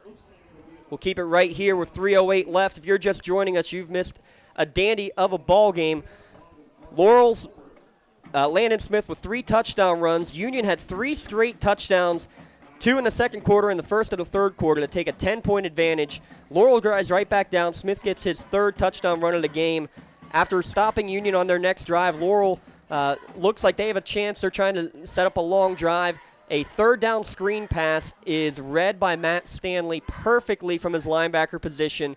Bats it up in the air to himself and holds on, makes the catch, and runs it 14 yards to the house to make it a 30-21 Union lead. Now with 3:08 remaining in the fourth quarter, winner will take on, it looks like, Rochester all over Fort Cherry, which could be a rematch of, man, you thought this game was tight the first time these two teams played. That was a 6-0 game where Union got their only score in the game with just 35 seconds remaining. Huge 3rd down here for both teams. 3rd down and 8. Thomas, counter, going to the far sideline, stiff arms a man, running up the sideline, and good job again, a smart play by the junior to stay in bounds and force Laurel to take their final Ponch's Insurance timeout. Yeah, that's exactly what he wanted to do, not give them a free timeout by going out of bounds and make them use that. But brings up 4th down, so leading by 9, it's a great situation here. What they want to do is make sure special teams that you get a good snap off, that your punter and your quarterback doesn't hold on to the ball too long because they're going to come after them. And there's no reason not to put pressure on them. If you get the block, fantastic. That's a turnover and gives you great field position. But more than anything, you want to try to get a bad punt off by Thomas where you have great field position because you have to score twice. Well, we got good news, Tim. We're going to have another double broadcast next week. Neshannock 30, Washington 27. The Lancers to the Class 2A semifinals. One of these 2 county schools will be advancing to the Class 1A semifinals. So we will have 2 opportunities on the, what do they officially call it? The path to the North Shore, the route to the road to the North Shore, the something to the North Shore. Whatever the case may be, we just keep going towards that championship game. We just want to get to formerly known as Heinz Field, Acrisure Stadium. Yes. Neshannock 1 game away. Will it be Laurel or will it be Union in the semis next week? High snap, and it goes through the hands of the punter, Thomas. Worst case scenario. Picks it up, and he gets the punt off. Are you kidding me? It's going to be caught amongst 3 players. Good job by Smith to save a few yards and then not go down on the play either. The whistle blows. It'll be taken at the 38-yard line. How did Braylon Thomas get the punt off? I tell you what, not to panic there when the ball went through his hands on that high snap. Then not to have the ball go too far away, be able to scoop it up and have the presence to get the punt off while you're in duress type scenario. And, man, that's huge. What a play there by Thomas. Out of timeouts with 2:48 remaining and needing 2 scores. You know, we were just talking about that right before that timeout, that they had a clean play. Well, it wasn't clean, but they got the play off. 2 receivers to the left, 1 to the right. Tinsman will look to the right to throw down the middle of the field. And it's going to be up, and it's going to be knocked away by Booker. Pass interference here. And he can't believe it. Yeah, Booker was all over him in the back, trying to go over his back to make the play on the ball. But we have a defensive penalty here. It'll be 15 yards. Mm-hmm. Lucas Davis cramping up after going up for that catch. And that is a tough one on Booker because it's a pass that, from our angle up here, looks like he is trying to make a play on the ball, but what you see is that little contact. You know, college or NFL, you might get away with that if you're going for the ball. Not in high school. You can't make any contact down the field. And that's the thing. He went through the receiver to get to the ball. If he went around him and was able to jump up and knock the ball away cleanly, he would have been fine kind of rejecting it. But it's one of those scenarios when you get your shoulders into the player, you're going to get called 100% of the time. But that's a first down here for Laurel, and that's what they needed to keep this drive alive. Down under 2 minutes, 43 seconds here to play. So important first down here for the Spartans, trailing by 9. Good to see Lucas Davis come off the field on his own power after cramping up. Carter Haney, the lone receiver to the near side. They're going to go jet sweep to Bartley. He's going to get to the edge and wisely get out of bounds to stop the clock with 2:38 remaining and picking up 3 yards on the play. Yeah, that's the key here for Union. They can't give them these free timeouts. You have to try to keep them contained in field for they can have to come to the line of scrimmage and work quickly. when they get a chance to huddle up, in a sense, look over to the sidelines to make any adjustments, that's an advantage here for the Spartans. 2nd down and 7. Again, clock stopped at 2:38 remaining. Trip to the 1A semis on the line. Handoff. Smith breaks away from a tackle. He's going to have the first down. The clock will stop after this gain, down to the 31-yard line. 13 yards on his 30th carry of the game. Yeah, and just keep feeding him. I mean, he is their offense. It runs through Landon Smith. You got to continue to feed him. Even though you have to run the ball every time, he has to touch the ball. He has to be involved. If they're going to use him as a decoy, he has to be involved. They will hand it to him again. He breaks out of a couple tackles. He's off to the races inside the 20. Breaking tackles at the 10, and he gets out of bounds. Huge run again by Landon Smith. He gets out of bounds, gets the first down, and 2:12 remaining, so now it's important. 20 yards on that pickup before Mike Gunn ushered him to the sideline. But again, he gets out of bounds. That's clutch. 2:12 remaining. We're back into the red zone one more time.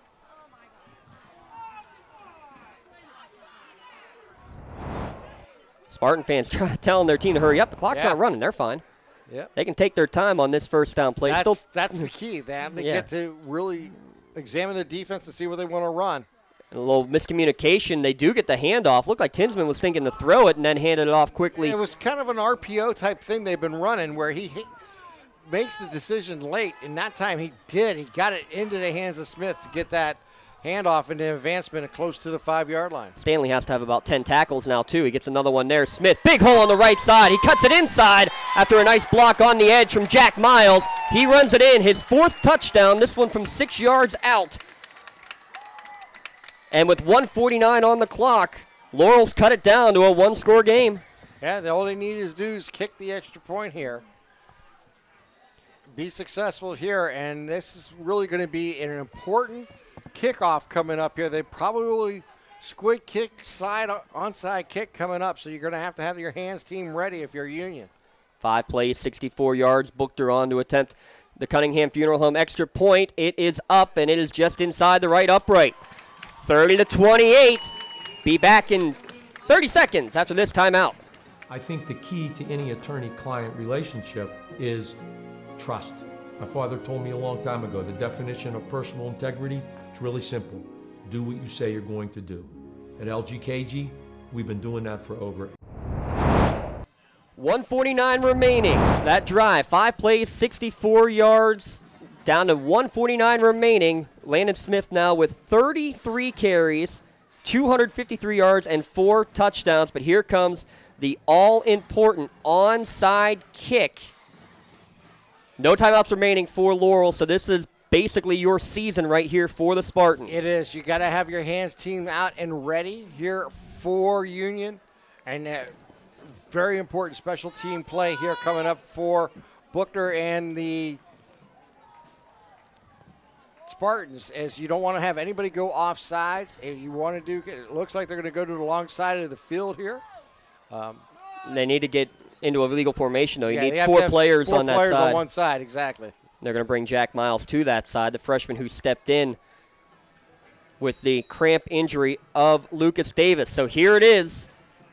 The onside kick coming from Buchter. Hands team ready for the Scotties. This is the season for Laurel with 1:49 remaining. The squib, it does not take the high bounce, and the ball is going to be fallen upon by the Scotties, and coming up with it is Grayson Blakely right at midfield. Union is just a couple of kneel downs away from their first trip to the semifinals since 1979. It is just purely now just getting the ball in the hands of your quarterback to go down. You know, you just want to get underneath center and do it. They call the timeout. You just go through everything here with your team. If your coach Nee, all you want to do is make sure everybody knows their assignments, everything that's going to go on. If the ball comes loose, what to do, how to handle it, what you want to do in any escape scenario. You want to make sure everybody's on the same page, and you just want to be able to get the center snap to the quarterback and let him get down on the knee, and then have that clock continue to run. And just do it every 40 seconds, and you'll come away with the victory. We'll have our Tri-County Principals post-game show at the end of this one. Plenty to recap in the Battle of Lawrence County. First time ever you have two county schools meeting in the WPIAL football playoffs, and it has been a dandy. Thomas will go under center, just has to kneel it down, which is easier said than done, to be honest, because you have a wet football, but he does take the first kneel down, 2 more of those, and Union will be on to the semifinals. This is where a quarterback loves to lose the yardage on his stats because it doesn't matter. You'll genuflect every time for that victory. And there's no need to snap it until it gets down to about 2 seconds. And that's what he's looking at right now is Thomas. Still about 15 seconds on the play clock, 1:20 on the game clock. We're down under 10 seconds on the play clock. Thomas will snap it at about 2 seconds, and he does. Takes another rush. Now, our good friend Mark Shaws would say those don't count against him. That is a team rush when he takes a kneel. Oh, really? In high school? I never did. Well, in the professionals, it certainly is. I always thought it was like college where it does go against them. Yeah. Like a sack does. That's what I figured, too. It's just a minus rushing. It really doesn't matter. It's a preference to your own stat keeper. Yeah. All they have to do is let it get under 40 seconds, which it is right now. Take one more snap, take one more kneel, and that will be it. Thomas will let it wind down. Still 10 seconds on the play clock. There he takes the knee, and that's going to be the end. Union avenges an overtime loss earlier in the season to the Spartans. The Scotties party like it's 1979. Union to the semifinals. It is so difficult to beat a team 2 times in one season, and the Spartans have found that out here tonight. Played a great game. They gave it everything they had on the field, but in the end, the Scotties found a way to revenge their loss in September in overtime to Laurel, and they move on. We'll be back with the Tri-County Principals postgame show when we return. The WPIAL quarterfinals for Class 1A. Only on the TribLive High School Sports Network. You're watching at lcsportsnet.com. When the high school season heats up, make sure you have the best gear to support your school. Head to the Red Zone on Wilmington Road in the Shannock for all your county sporting apparel needs. From sporting goods to custom apparel to embroidery and more, the Red Zone has it all. Quality gear for all 8 schools in the County of Champions. Stop by and enter the Red Zone or visit them online at theredzonesports.com. Score big at the Red Zone.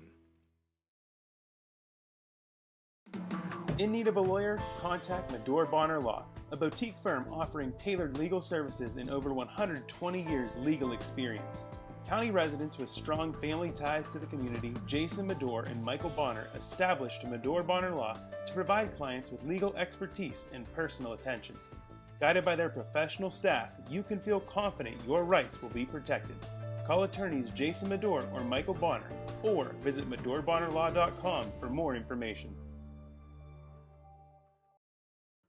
Just like going to the doctor, our homes need a checkup too. If your home is not properly weatherized, you could be at risk for symptoms that cause unhealthy ailments and higher utility bills. The Weatherization Assistance Program is the key to reducing utility costs and increasing comfort in your home. Services include an in-home energy audit to inspect your furnace and hot water tank, check for air sealing around windows and doors, and ensure adequate insulation and ventilation. Learn more at lcap.org or call the Department of Healthy Homes to get your checkup today. Castle Asphalt and Construction is driven to provide quality, cost-efficient pavement-related services to Western Pennsylvania. Every paving or construction service at Castle Asphalt begins with a thorough site inspection of the area to allow their team of professionals to become familiar with the unique conditions of your home or business. Once the site inspection is complete, Castle Asphalt provides you with a detailed plan of the design, cost, materials, and time of completion, so you know exactly what to expect during your construction. Visit castleasphalt.com to request a quote for your next project and make your dream design come to fruition. For the most complete recap of Friday night's high school football action, tune in on your way home from the game to the WPIAL Scoreboard Show, only here on the TribLive High School Sports Network. Hi, this is Don Rebel. Join me in a cast of thousands for all the scores with recaps from the top games Plus, we highlight the night on the TribLive Roundtable. That's the WPIAL Scoreboard Show after the game on Friday nights on the TribLive High School Sports Network and at tribhssn.triblive.com. It's the Tri-County Principals postgame show here at lcsportsnet.com and the TribLive High School Sports Network. The Battle of Lawrence County goes to the Scotties. They had lost 24 of the previous 28 matchups between Laurel and Union. But tonight, Union does enough to get the victory and send them to the semifinals for the first time since 1979, a final score of 30-28. I'm James Dotson alongside Tim Continenza. Spencer Work, the spotter, with Tyler Aaron running the camera is Rob Nattell, the master. Certainly felt like it. Master producer here today. What an instant classic we got to witness here today at Shenango High School. Truly was an amazing ball game from two schools who worked so hard to get here and to have this historic rematch here in Lawrence County in this Class A championship tournament. And what a game we've seen. We've seen a great game in September between these two schools where the Spartans came out in overtime, winning that one 28-22. And then we've seen here tonight an amazing game between these two schools as Union avenges that loss, coming away with a 30-28 victory here tonight. And so much to talk about, so many different angles to talk about tonight's game. They had the quick 2 turnovers in the first half for Union, and they were able to overcome that and find a way to actually take the lead before halftime and then come back after halftime, score again, and never relinquish the lead again. Though it got close, they were never, ever gave up the lead here in the second half. After they scored, went up right before halftime. Before we recap this, Tim, I got to give a huge shout-out to this Laurel team. You lost 3 of the most dynamic players that Laurel football has seen in the past couple of decades. Luke McCoy, the now program's all-time leading rusher. Can you go get the alma mater for them real quick? You lose the all-time leading rusher. You lose a quarterback who is also over 1,000 yards. You lose a slot receiver. Yet you still have 10 starters on offense, 10 on defense, who are seniors that now are standing for their alma mater one final time. We'll turn it over to the Laurel Spartan Marching Band.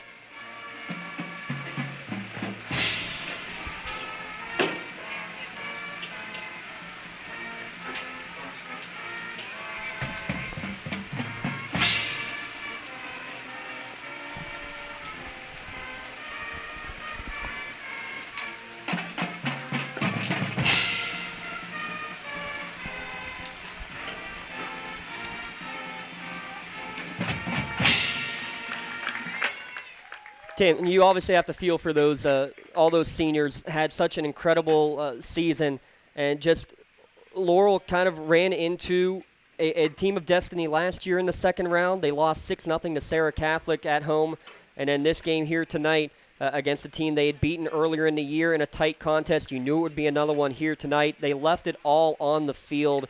It just, unfortunate for the second straight year, a top-seeded Laurel team is going home what feels like too early. It does feel too early, and what a tough way to go out. I mean, you have seniors in Tinsman and Smith, Haney, Bartley, Davis, Cooper, Hill, Collins, Michaels, DiMuccio.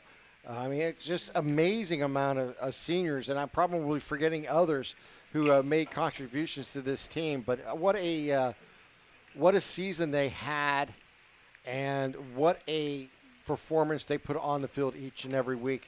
They won the regular season 9-1, undefeated in the conference play. I mean, it was just a phenomenal run that they had. And, Landon Smith, 5'8", 150 pounds. He might be the smallest player on the field every game, but, man, does he have a lion's heart. And maybe the biggest heart that you're going to find running the ball each and every game. One smaller in the field is his teammate Colin Bartley, who has equally as big of a heart. And we saw that today. Great running from them. 33 carries, 253 yards for Landon Smith, and 4 touchdowns, but they come up short 30-28 as we recap it here real quick. Landon got it started right away after a punt and then a interception by Colin Bartley on that first possession, set up a short field. Landon Smith runs it in from 23 yards out to make it 7-0. Union with a big response, though. They make their way after giving up another fumble. So turnovers on the first two possessions. Forget about that there, Tim. Yes. But then Union gets the ball back. They make their way down the field. Braylon Thomas, a 36-yard run to make it 7-6 late in the first quarter. Laurel, another response right back. Less than 2 minutes later, Landon Smith from 5 yards out after a couple of long runs got them down the field. Made it 14-6 at the end of the first quarter. Union, well, to their credit, they fought right back. Long drive to start quarter number 2. They have a 4th down at the 33-yard line. It was 4th down at about 18 as well on that play, Tim, where they just dropped back. You called it. Said throw it up, see if a receiver can make a play, and man, did Mike Gunn make a play. He made a terrific play on that ball. It was a tip ball, and he kept his eyes on it. He got the ball, and he juggled it and brought it in. What an important 4th down, 33-yard touchdown reception there by Mike Gunn. That, real quick, is our Maley Chiropractic play of the game. The Maley Chiropractic is proud to present the play of the game to junior Mike Gunn, the 6-foot, 175-pound receiver, will receive the Maley Chiropractic and Lawrence County SportsNet are proud to honor Mike Gunn for tonight's play of the game. He will receive a customized T-shirt, courtesy of Maley Chiropractic. Recognition of tonight's play of the game. Video of tonight's play of the game will also be featured on the TribLive High School Sports Network standout platform on Twitter and Instagram. To view tonight's Maley Chiropractic play of the game and a full list of this season's top plays, go online to lcsportsnet.com and click on the play of the game. Congratulations again to Mike Gunn of Union for tonight's Maley Chiropractic play of the game. Let Maley Chiropractic keep you in the game. That touchdown was the first of 3 straight touchdowns.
A unanimous choice for your LCAP Player of the Game award recipient. Lawrence County Community Action Partnership, proud to honor Matt Stanley as today's LCAP Player of the Game. He will receive a customized T-shirt courtesy of the Red Zone in honor of being recognized as today's Player of the Game. You can view the full list. It is fully updated now, by the way. The full list of players and play of the game at lcsportsnet.com. Matt Stanley, a touchdown on offense and defense. Your LCAP Player of the Game. LCAP changing lives. This win changing lives for the Scotties with now a 9-win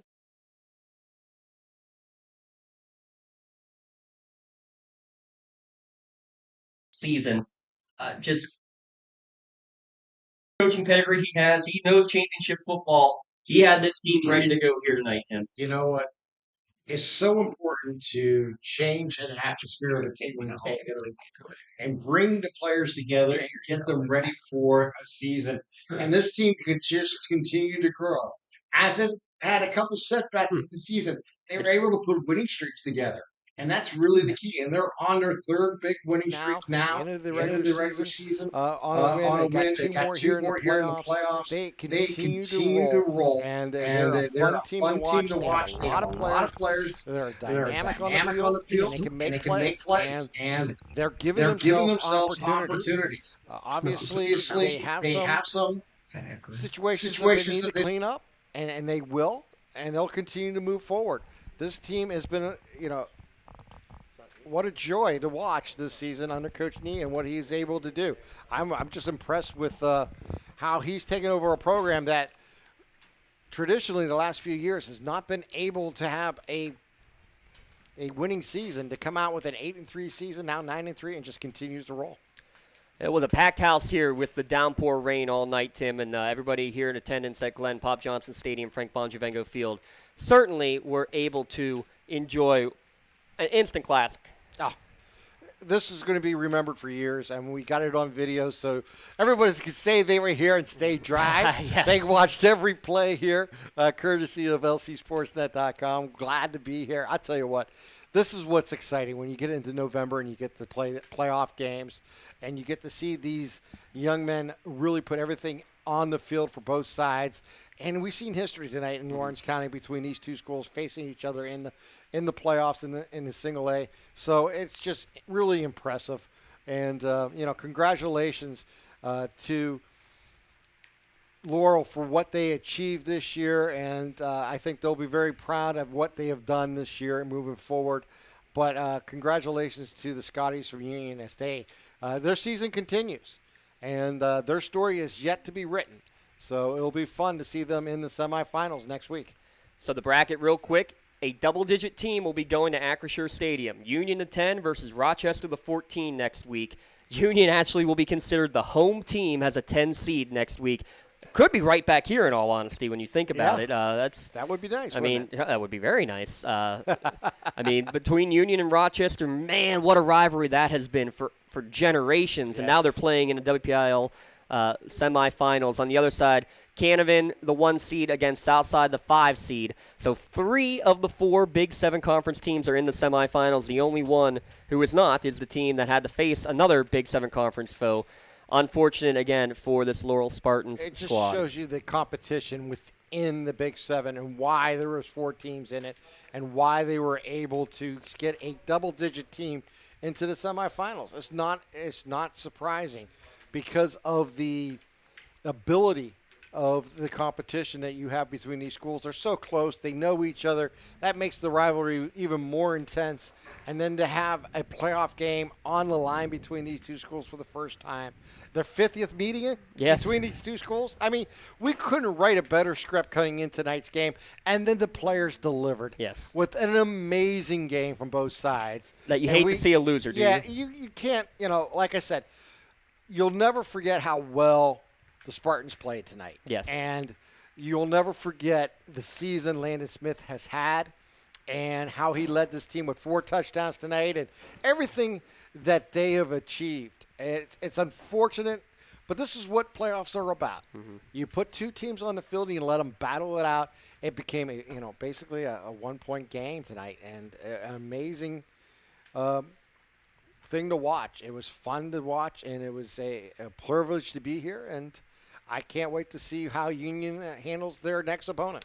We will have it for you, though, for sure, at lcsportsnet.com and on TribLive High School Sports Network. Huge thanks, Jan Budai, Andy Bruno, everybody here at Shenango. Of course, Ken Locke, Lori Heights, the athletic directors here at Laurel, helping to run the show here today as well. Of course, Coach Kim, Niabala, and, of course, Coach Cooper. Everything they've done for us all season long. Tim, hope you're not busy on Friday next week. I will be available. We don't know where we will be, but we know we will be covering football at lcsportsnet.com. Thanks to everybody here. Thanks to Tyler Aaron running the cameras. Thanks to Spencer Work, our spotter tonight, and our producer, Rob Natel. For the entire LC Sportsnet crew, my broadcast colleague, Tim Continenza, I'm James Dotson saying so long for now. See you next Friday. Site and time to be determined, but you'll catch it at lcsportsnet.com. Final score, Union with the upset, 30-28. Battles, see you soon at lcsportsnet.com.